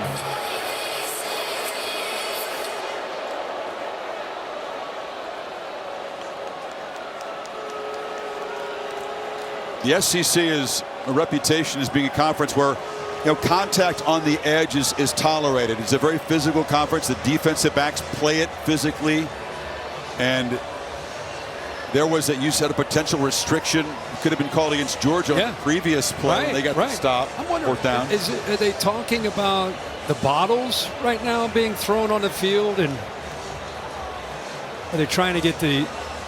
Bill, what do you think this discussion's about? It could be a discussion about that. Personally, I'd leave it alone. You're going to have things like this happen once in a great while. Leave it alone, move on with the game. There was no defensive pass interference. Oh, my goodness. The ball will be at the 9-yard line. Kirby Smart cannot believe it. So Bill Lamagna, a discussion. They have changed the call, which is an enormous moment in this game. Yeah. Are you surprised they changed it, Bill? Yeah, I'm surprised. I'd like to know how it came about, who stepped up, who came in to talk about it, because it's not reviewable. It would have to be an on-field decision.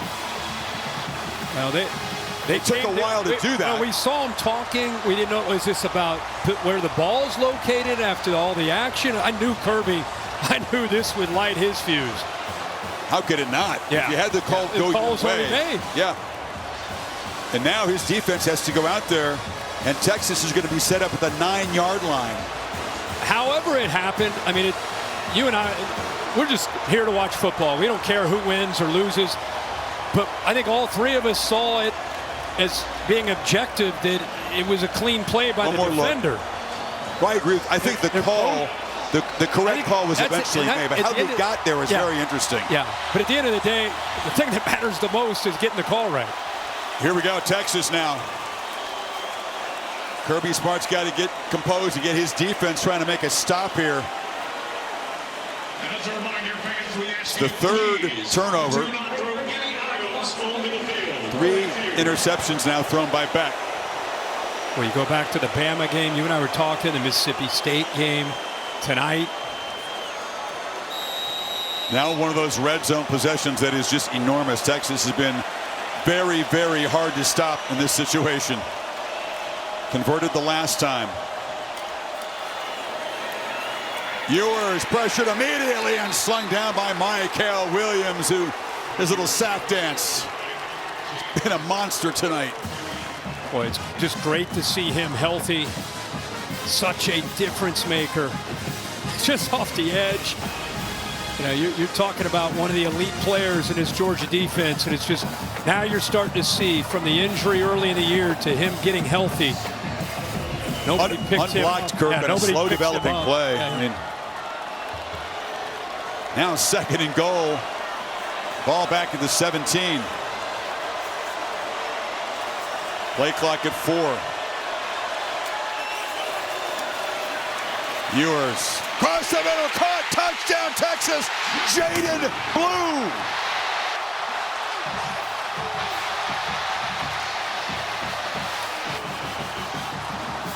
Momentum in burnt orange. The controversial reversal of what we think was a correct call sets Texas up, and what a rout.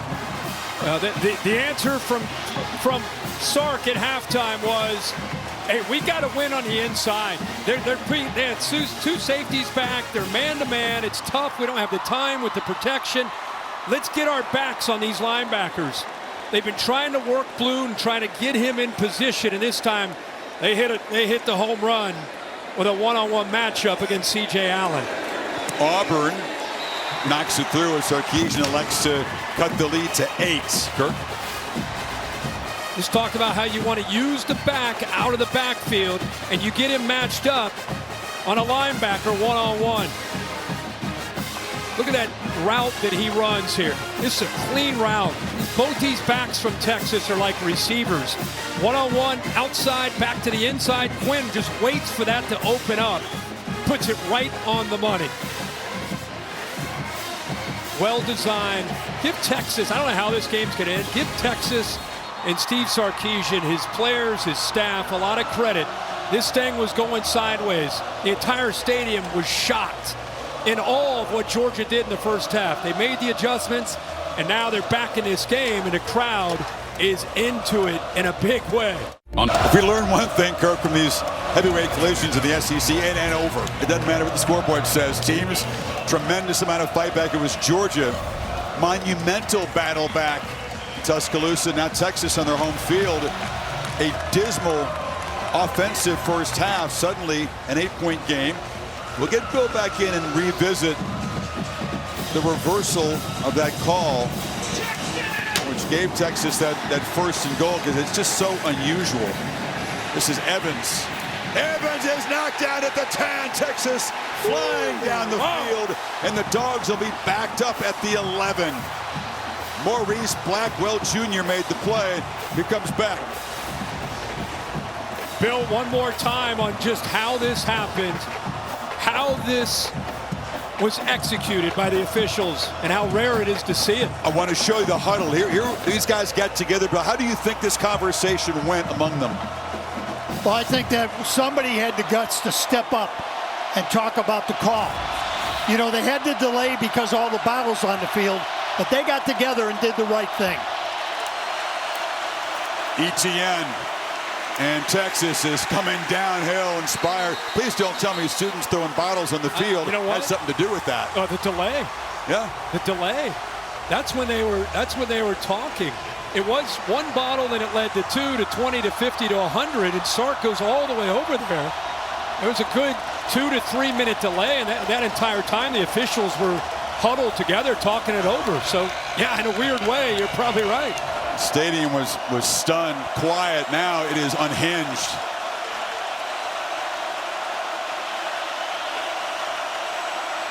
Second and 10. Beck looking to throw off the play fake. Pocket was closing in. No nobody in the area, and the quarterback is knocked down under pressure by Makuba on the blitz. Yeah, Makuba did a good job of waiting to the last minute. Georgia might have gotten away with a hold to keep him out of the backfield. Up at the top, watch that. The guard comes around, kind of hooks him around the neck. But I think Beck felt the pressure and just got rid of the football. Quarterback's thrown 3 picks, Kirk.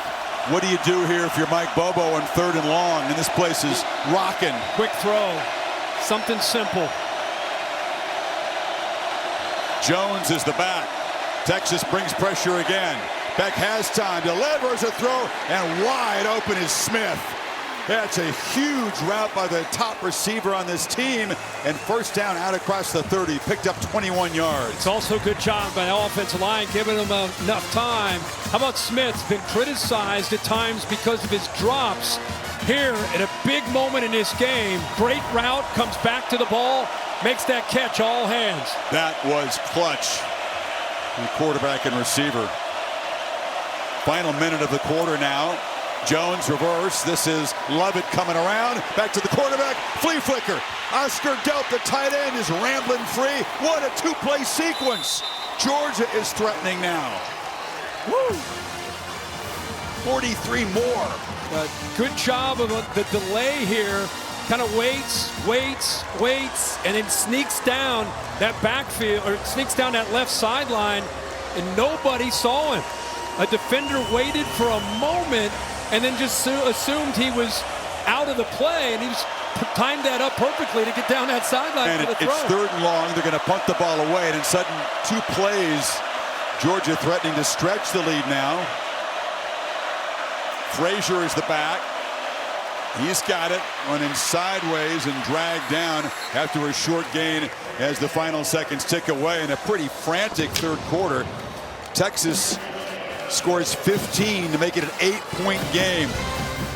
You're not going anywhere. 4th quarter from Austin is coming up after this message and a word from your local ABC stations. You're watching the SEC on ABC.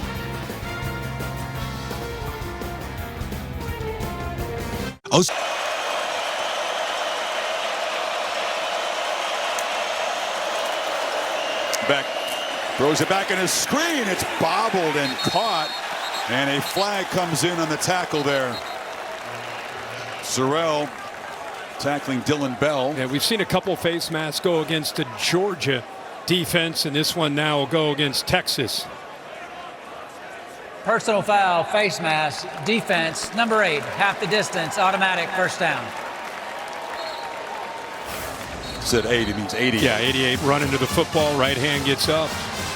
You know, Bell, you said he kind of bobbled that. He was able to secure it. Now they're down inside the 7.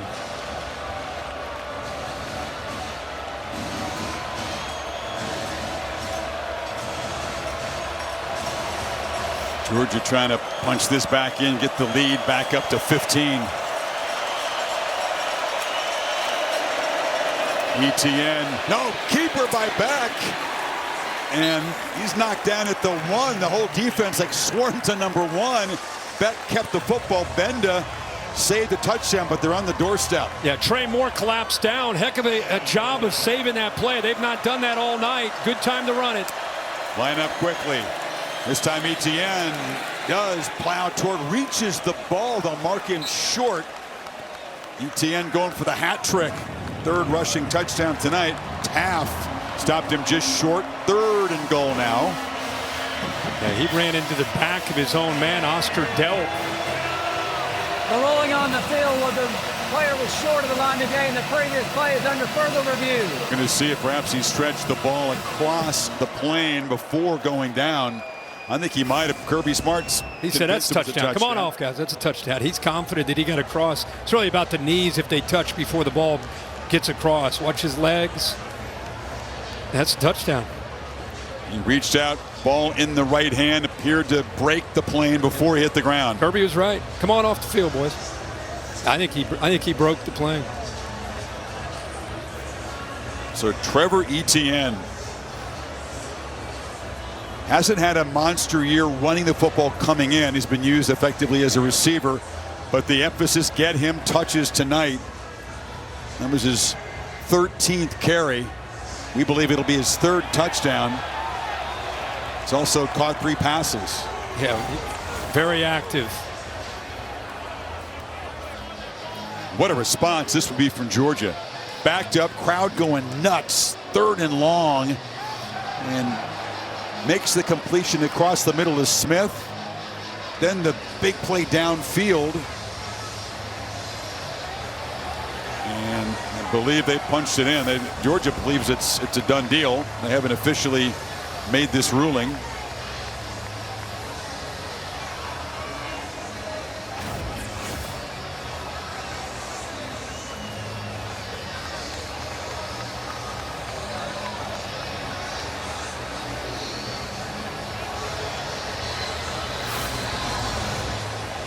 Matt Leffler continues to check out the monitor. We'll show you the Skycam view. ETN, you can't see if he's down, but you can see that the ball is going to get across. And I think the side view down the goal line was the best view of it. Going to be sure about it. But if the touchdown is the call here, back to a 15-point lead. And that was a championship type answer. He really Stop the was. momentum. Yeah.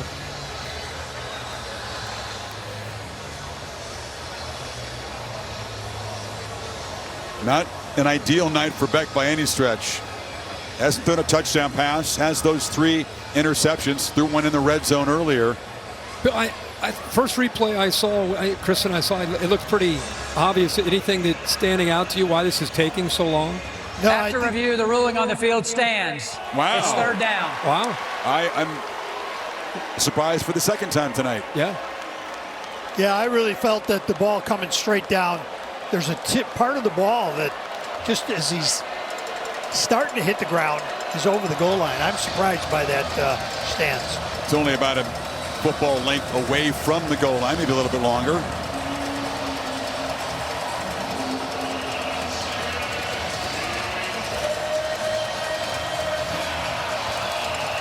See if Beck gets up under center. He will. He may try to just shove the quarterback across. You got a couple of tight ends lined up behind him. And Beck, at 220 pounds, leans forward. No signal yet. At the top, they're already marking it. It's 4th down. Wow, he thought for sure. Big, tall quarterback, 2 tight ends behind him. He could get a 1.5 feet there. But Lowest man wins. His helmet got across, but the football never got across.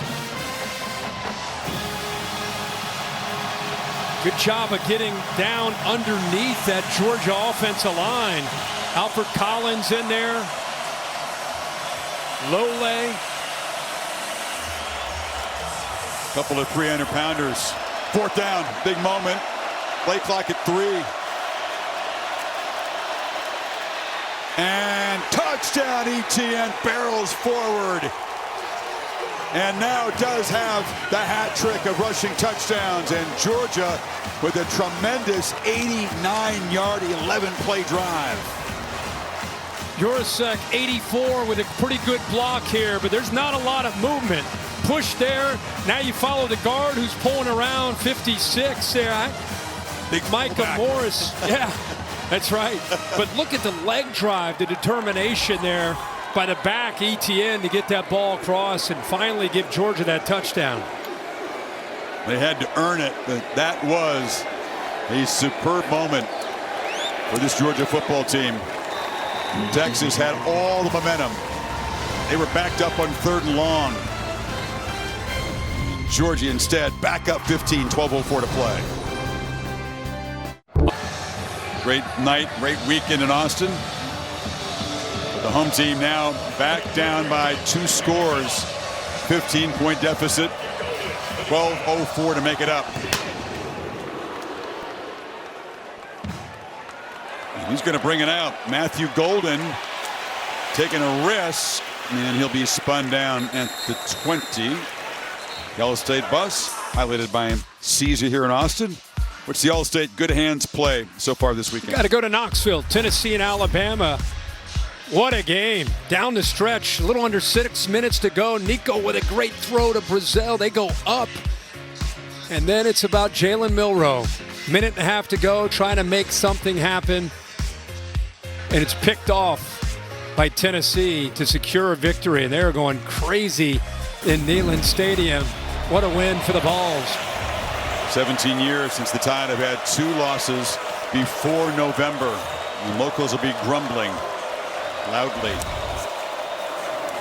Ewers from the pocket, flips it across the middle, and going back to make the catch is Matthew Golden, who's suddenly become the go-to guy for the Longhorns. Got 19 there. And a flag in it after the tackle. Did they hit him? Dan Jackson came in there, and we'll see if it's helmet to helmet. I mean, he nailed him. He's known as a big hitter, a veteran, 5th-year senior. I think he lowers the head. That's the reaction from the crowd.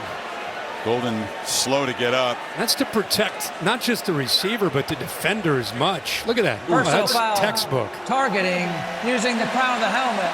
Number 17. That play is under further review. You see the grimace. And Golden, who's now made 3 catches, had the big 34-yarder to get things going early in this quarter.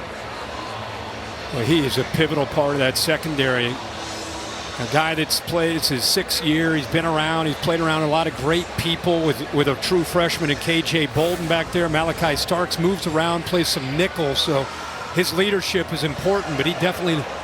Bill, your take on that? Now remember, he doesn't have to hit him in the head.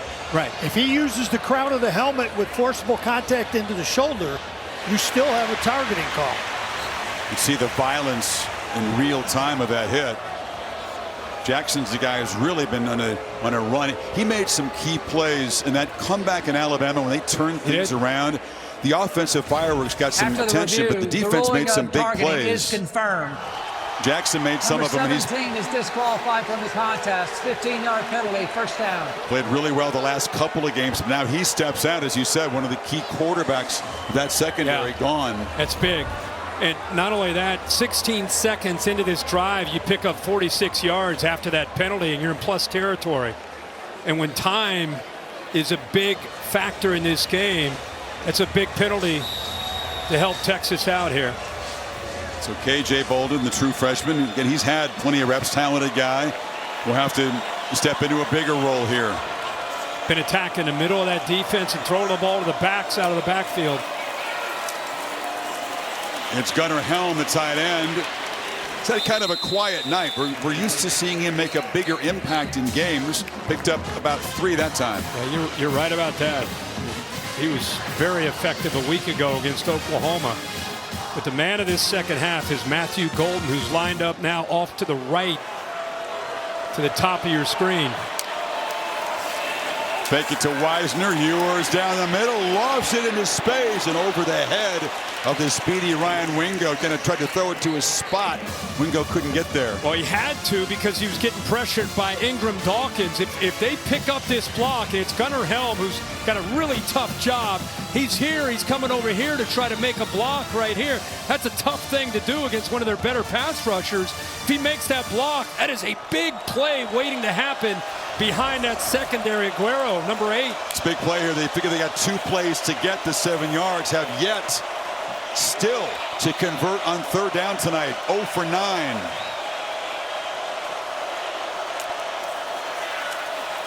Ewers has plenty of time for once. Now runs out of it, flips it down. Wisner trying to get there. Takes a huge shot. KJ Bolden, who's in for Jackson, came and delivered the shot to deny the first down. It's 4th down. How about that? We've seen true freshmen all over the field. There's Dan Jackson. So Bolden, the freshman, steps up. I knew he's a great athlete. I knew he could cover. I didn't know he could come up like this in this big a game. He also made contact with the helmet there. They're not, so far, slowing it down to take a look at that play. Wow. In the meantime, a crucial 4th down for Texas. And a flinch. Are you surprised, Bill, that the booth didn't buzz down to check that play out for targeting? No question, it's suspect. I think the booth probably had a good look at it and said they weren't going to be able to confirm their own decision. So this is False start. key penalty against Offense. Texas. Number 85. 5-yard penalty. It's Gunnar Helm. It is fourth down. Gunnar Helm is the tight end we just were talking about. He's here. But what you want to watch is the Georgia defensive line. It gets linemen all the time. They move together, and you get a flinch by the offensive side. It's almost like a designed play by the defensive front. I think Banks moved too, Kirk, on the left side. Yeah. So now 6 yards needed on this fourth down. And Sarkisian will spend a timeout. Important play as Texas desperate to cut into this 15-point margin. 10.5 to play. Firing the cannon through a Beck jersey. Steve Sarkisian still lobbying for a targeting on that hit there by Bolden just after Jackson was kicked out of the game, and they have not run a play. The penalty doesn't count, so in theory he's saying they should still stop and review it. Here's the hit, Bill Lamagna. What do you think about that? I don't have enough video evidence. I say his head's turning to the side. In the meantime, now 4th and 6 for Texas. Matthew Golden up at the top, matched up with Dalen Everett. Got a safety back here in Starks to help. Blue is the back. Dogs crowding the line. Don't bring pressure. Ewers has time. Ball knocked out of his hand. No ruling. It's recovered by Cameron Wilson, and it's a takeaway. Michael Williams knocked the ball out of Ewers' hands again. They get to the quarterback and knock it loose, and the Dogs take over up 15. Now this is just textbook play by a defensive end. Using his hands. Look at his face of determination. That ball is definitely out before his hand comes forward. Man, he is a difference maker when he is healthy. The line of scrimmage has been a difference favoring Georgia most of this game, especially the edge pressure. When Texas cut into the big Georgia lead right away, Georgia got out to a big, comfortable cushion, a couple touchdown runs, and then this is Bond. He gets in the end zone, gets the 2-point conversion to cut into the lead. Blue catches the pass and runs it in, but then ETN with his 3rd rushing touchdown. Yeah, Georgia responds, converts a big 3rd down to keep the drive alive. They go up by 15. Ewers has looked much better help around him in his second half. 10 of 14, 118 yards and 2 touchdowns. Yeah, he had just 17 yards passing in the first half. Unfathomable, actually. Yeah, you need a little bit of urgency out of Quinn Ewers in a 2-possession game. Down 15, 9 minutes to go.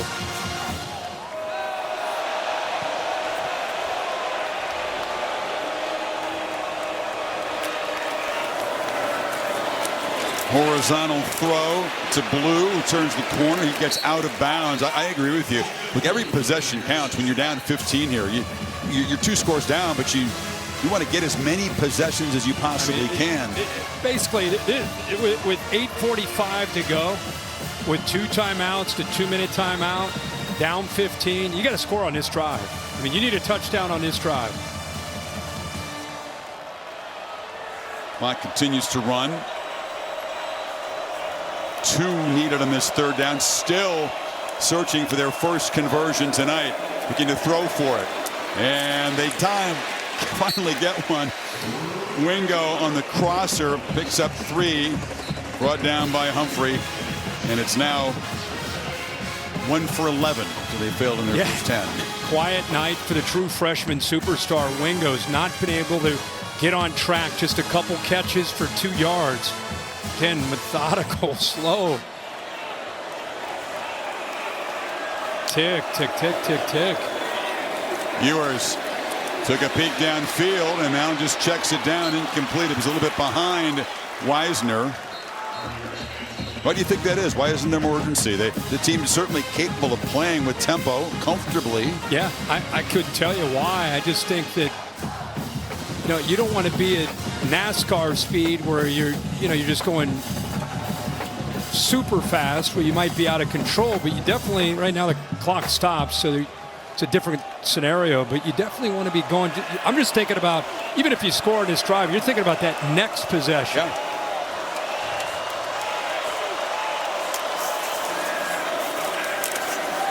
Across the middle, Helm makes the catch. Gunnar Helm galloping. That big, long-legged tight end is into Georgia territory before Starks got him down. Picked up 23. What a move here by the big fella. He does a nice job. A lot of space. Linebackers running out. They fell with the play action. Look, how about that nimble move? That guy's 6'5", moving like that. One of the holdovers, the Tom Herman era recruit. There's a handful of them left on this team. Down the middle, almost intercepted. Should have been.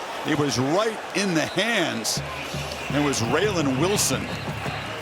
Boy, Quinn Ewers just stared his target down.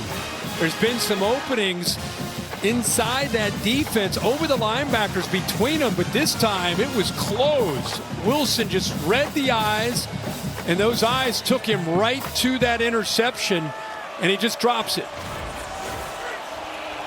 Wynn got away with one there. From the pocket into traffic. Shot delivered on Wisner by Jonel Aguero. And it's going to be third down. Payday Price for that short gain.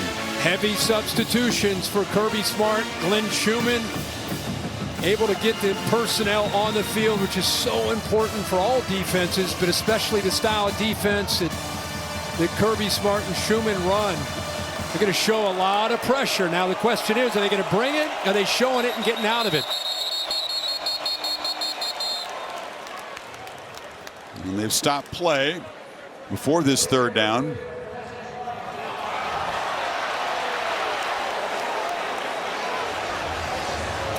Could not hear what Matt Leffler was saying.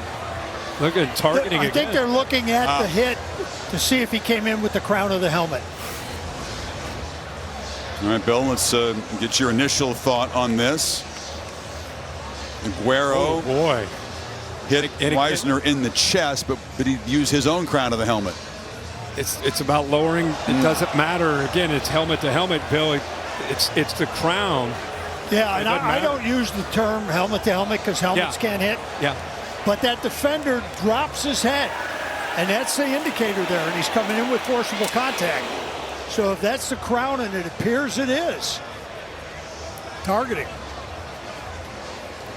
Well, if it's rule targeting, that would be a second Georgia player this quarter to be ejected from the game, and it's going to set Texas up with a first down.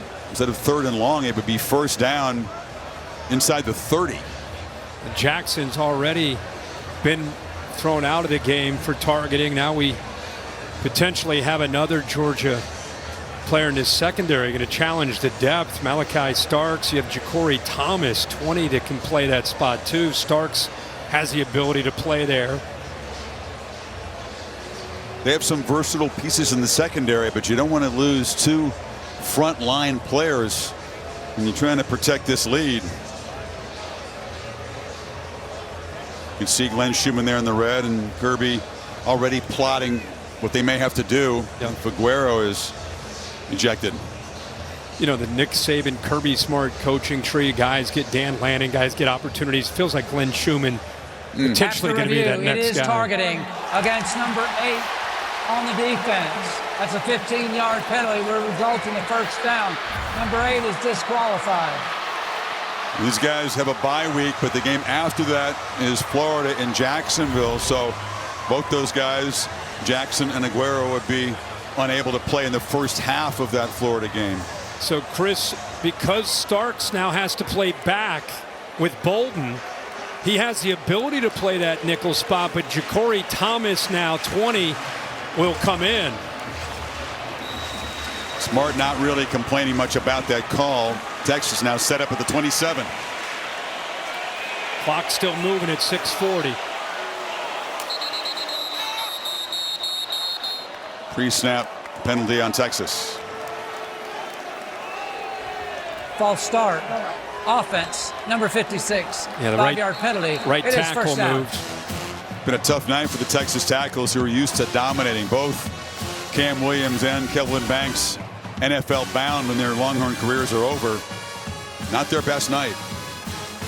No, I think they're They're a little bit high-strung out there on those hedges against this pass rush of Williams and Walker and company, trying to get a quick start.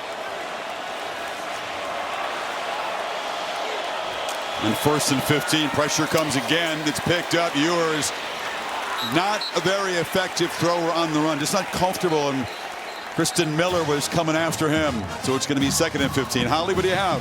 Well, guys, Isaiah Bond, who has been such a weapon for Texas, remember he had such a great game against Georgia last year when he was playing for Alabama. I haven't seen him in here in the last 3 or 4 offensive possessions. He's got his helmet on. He's walking a little gingerly with that ankle injury, but I haven't seen him, and that's a big miss for this offense when they need him the most. Hurt the ankle against OU. They thought he was good to go, and he did play earlier, but good spot, Holly. On the edge, Blue makes a man miss, gets down inside the 30, but it's going to be 3rd down and very long. And here come the substitution package. All those pass rushers for the Dogs coming in. Here they come. Rushing 4 that time. Nobody open downfield. All those receivers, 7 defenders able to take their 4 receivers that were out for a pass. So we got a 3rd down and long. You got that matchup, Kirk, on the left. Williams against Banks. Now, how's he going to hold up?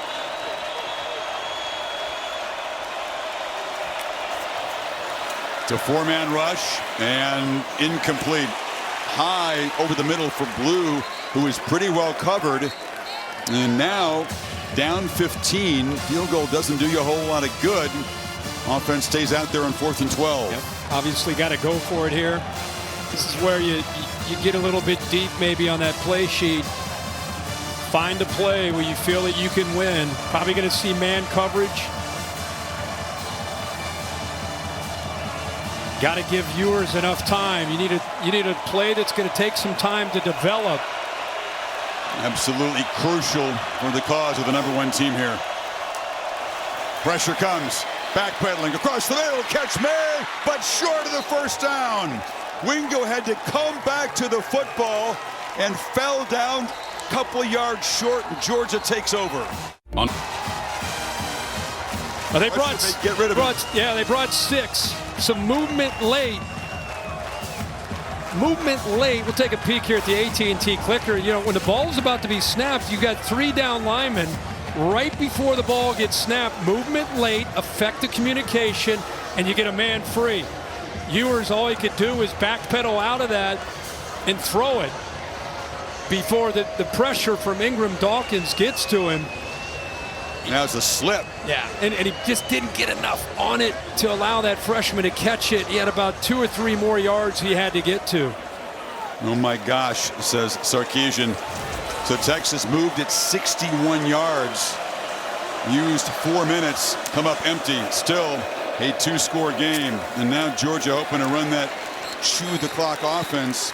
Hands it to Frazier for about 5.5. Katie? Yeah, guys, Georgia's O-line coach Stacy Searles told his group between series, you're in better shape, you're mentally tough, you're built for this, be physical, get us a long drive here to finish this thing off. That's what you want your O-line to do, man. This is the position that you lean on these big guys. This is why they train, and they've had a great game. Clock. This big win on the road is going to be theirs. Yeah, this offensive line as a unit has had a great game, and it's fitting for Stacy Searles to give them that speech before they go out there in this 4-minute offense, just trying to work this clock.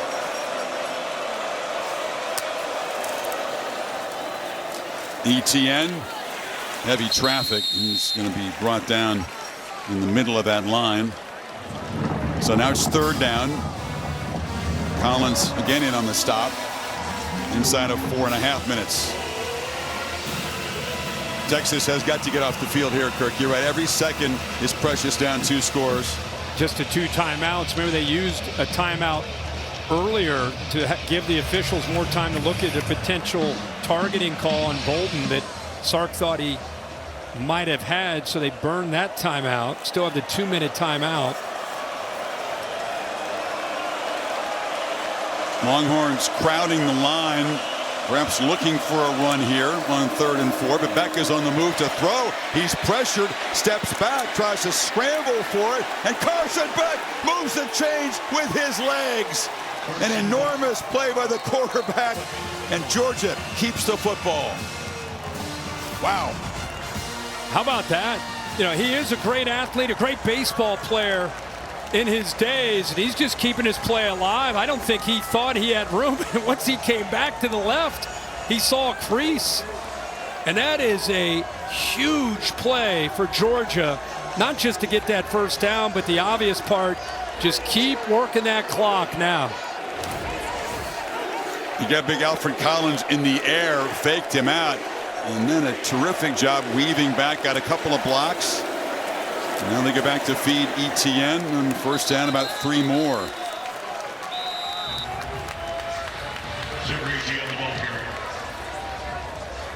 Timeout taken.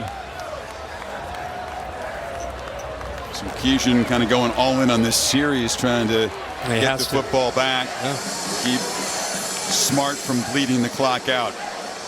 It's been a tough night in many ways for Carson Beck. He's responded, but makes a big play with his legs. He's capable, but it's still not completely in his comfort zone. Saw him run a nice run on a zone read down in the red zone, now on the 10-yard line. Here, a big scramble. Has enough athletic ability, just enough to be dangerous for defenses to have to be aware of that part of his game. SEC standings, we'll take a peek here in a little bit. Going to be interesting if Georgia ends up holding on to win here. Alabama going down to Tennessee. I think LSU ended up winning today. Beat Arkansas. Yeah. There'll be no more unbeatens in the SEC if Texas can't come up with a miracle comeback here. A&M went to Mississippi State. They won. They have LSU next week at Kyle Field. Oregon, you would think, would ascend to number 1. I would think so. Shut out of Purdue last night. Yep. Dominating performance.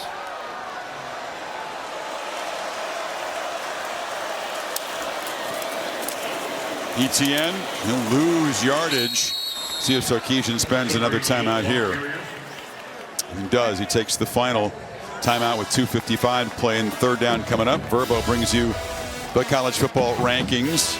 Penn State and Ohio State off. They'll collide soon coming up in Happy Valley. Question is, Chris, where will Georgia go, you know, after this win against number 1? Does Big Ten go 1, 2, 3? With the 2 idle teams moving up behind Oregon. Miami, nice win in a shootout today against Louisville. There's LSU hovering. People forget about them. Iowa State trailing right now to UCF. It's been tough to keep that top ranking. Georgia had it. Of course, lost it. Alabama had it. They lose it. Texas takes over. They're about to lose it, barring a comeback. Yeah. I think as we were talking about rankings and Iowa State trailing, I think Rocco Beck took it into the end zone for the Cyclones. Sorry, Kevin. And looks like we got TVs up here. We're watching games, calling a game. But Iowa State looks like they're up now, so they may hold on. Meanwhile, Texas trying to give their offense a chance. Had a huge comeback. Got to get off the field on 3rd and 9. ETN keeps it simple, but breaks a couple tackles. Still running, and is brought down right near the marker where they spot it. It looks like he's short on that far sideline. David Bender was right there. ETN spotted short of the first down. He's short, but this run, kind of a microcosm of the night for ETN and for Georgia. That play looked like it was going to be stopped near the line of scrimmage, and he fought through a couple arm tackles and then fought to try to get that extra half yard. No surprise, Kirk, the Georgia O-lineman lobbying for Kirby to go for it here. Just finish the game right here. Analytics would probably say, I don't know, punt the ball up 15, pin him back. Dude, I love watching ETN run. Yeah, he's had a big night, hasn't he? I'm happy for him, happy for Georgia to get this run game going. It's been absent. They just haven't been able to get on track. And tonight, what a difference, not just for tonight, but as you look at the Bulldogs offense moving forward to the second half of the season, you know what they're capable of doing as an offense and becoming more balanced. That's for sure as we look into some bigger games coming up. And it's still got the game at Ole Miss and then Tennessee in consecutive weeks. A chance to check in with Kevin before this 4th and 1 play.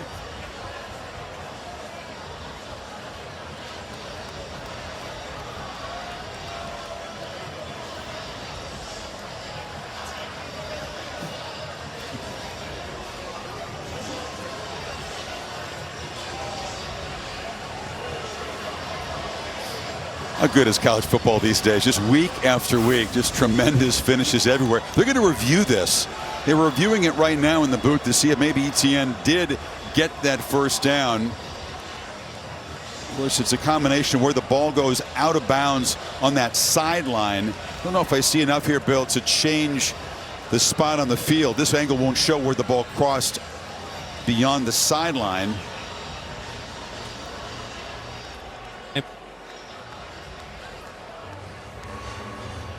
This is maybe a better look.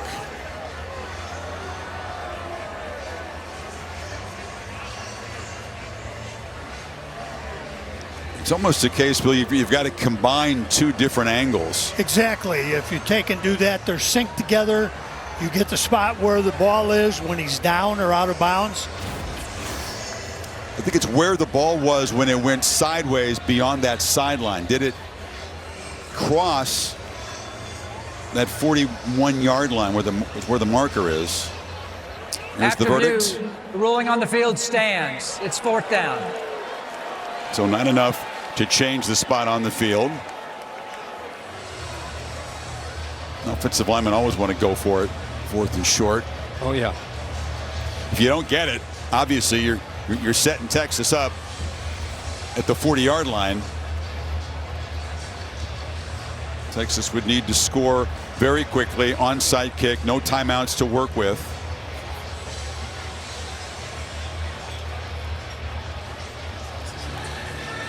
But you can make a yard or about a half yard and the game is over. Texas can't do anything about it. Right. Get the 1-2 minute timeout, but that's it. Sid Sarkisian went all in on this series. He starts spending timeouts after the 2nd down play and the 3rd down play. They are exhausted at this point, those timeouts. They need about 3/4 of a yard. Got to get to the 41.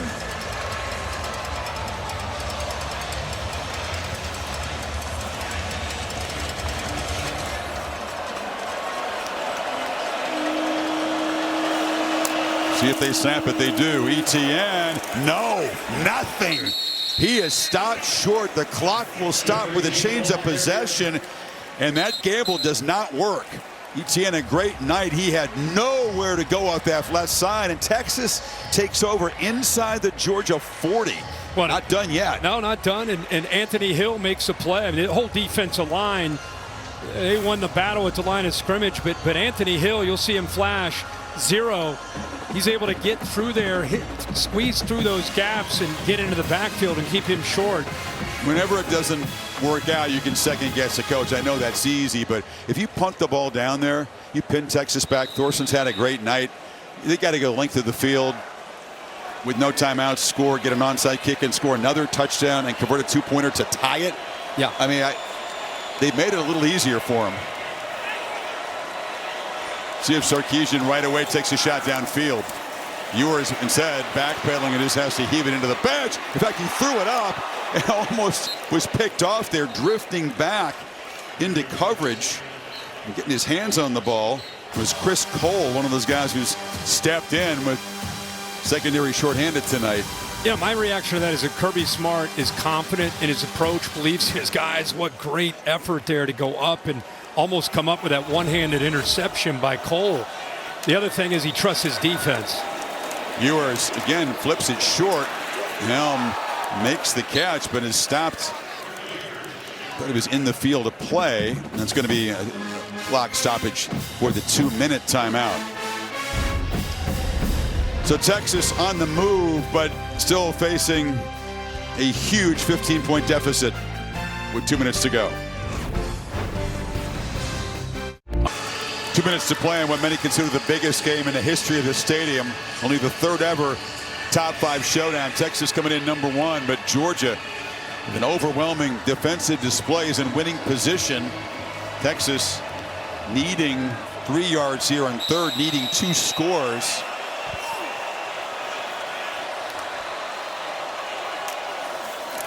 Pressure comes, it's picked up. Ewers hesitates, trying to make something happen and just flings it 50-50 ball, and Gunnar Helm goes up and makes the catch. He went over top of Everett, and that's the beauty when you have a tight end as a security blanket at 6'5". Look at that coverage. I mean, Everett's right there. He's 6'1", the big tight end. Power forward goes up and makes the play on that football. I like that power forward from the 15 to the end zone. Almost intercepted. He tried to find DeAndre Moore, threw it behind him. All different guys on Georgia coming in there. Ja'Cory Thomas, backup star, in for Aguero. Chris Cole is out there. You know, it looked like he was throwing to Moore, but you could also said maybe Gunnar Helm, who was coming across and lost his footing and went down. He was kind of coming into that same area before he fell. Every second matters for Texas as they try to get one of the 2 touchdowns they need. Check down, Blue. They'll be knocked down to the 12. They got to get up and play very quickly here. It'll be 3rd down inside of a minute and a half. Minute 20 out of timeouts, 3rd and 6. Jog's not really lined up. Ewers, jump ball, try to get it to Wingo. Broken up by Julian Humphrey. And it's going to be 4th down and 6. Texas again down to 1 play they got to have. Wingo's got the size at 6'2" to get up and get that football, but tight coverage by Humphrey, who's also a pretty big corner. I like where Ewers put that football to give him a chance.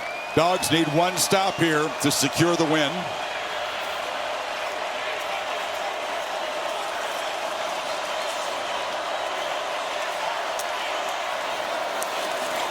Rush comes. Ewers, desperation fling, fitting ending to this ball game. Georgia's pass rush pressure, the dominant story all night. It was Chaz Chambliss that time, and the Dogs are going to come to Austin and knock off number 1. Just incredible depth by this defense. If it's not one guy, it's the next. Walker, Mikael Williams, Ingram Dawkins, Chaz Chambliss at a critical point in this game to secure a victory for Georgia. Just a group effort. Secondary played well. Front played well. They pressured the quarterback all night. Kirby's got to be fired up, and I know he is proud, he and Glenn Schumann, of that defensive performance here in Austin. Yeah, it's been some highly vocal, salty practices in Athens on the defensive side. The game against Alabama, getting the lead, then giving it up in that amazing play to Williams. They didn't exactly shut down Mississippi State last time out. Gave up some big plays, but what a performance, Kirk. They hold Texas and Sarkisian's high-powered offense to 259 yards, 7 sacks of the quarterback, and 4 takeaways. That's a heck of a report card. Yeah, unbelievable. And now you look at the SEC standings. It is going to be a wide open race, with Texas now dropping their first loss of the season. Conference play. Look at this. A&M 4-0. LSU still unbeaten. They play together next week. What a game that is at Kyle Field. And then look at these teams with 1 loss. Yeah, the usual suspects: Tennessee, Texas, Missouri, Vanderbilt at 2-1. It's going to be a wild race. It's going to come down to it. Yeah. Texas far from eliminated. Obviously, a long way to go. Just as Georgia wasn't knocked out by their 1 loss in Tuscaloosa. But this one will sting, because they were sort of sitting there, the focal point of the sport. You know, number 1, you're coming in here, feeling great about themselves, had just hammered their rival in Dallas. Really dominant on both sides of the ball. We knew this would be by far their biggest test. Just not up to it. Nice moment between the veteran quarterbacks there.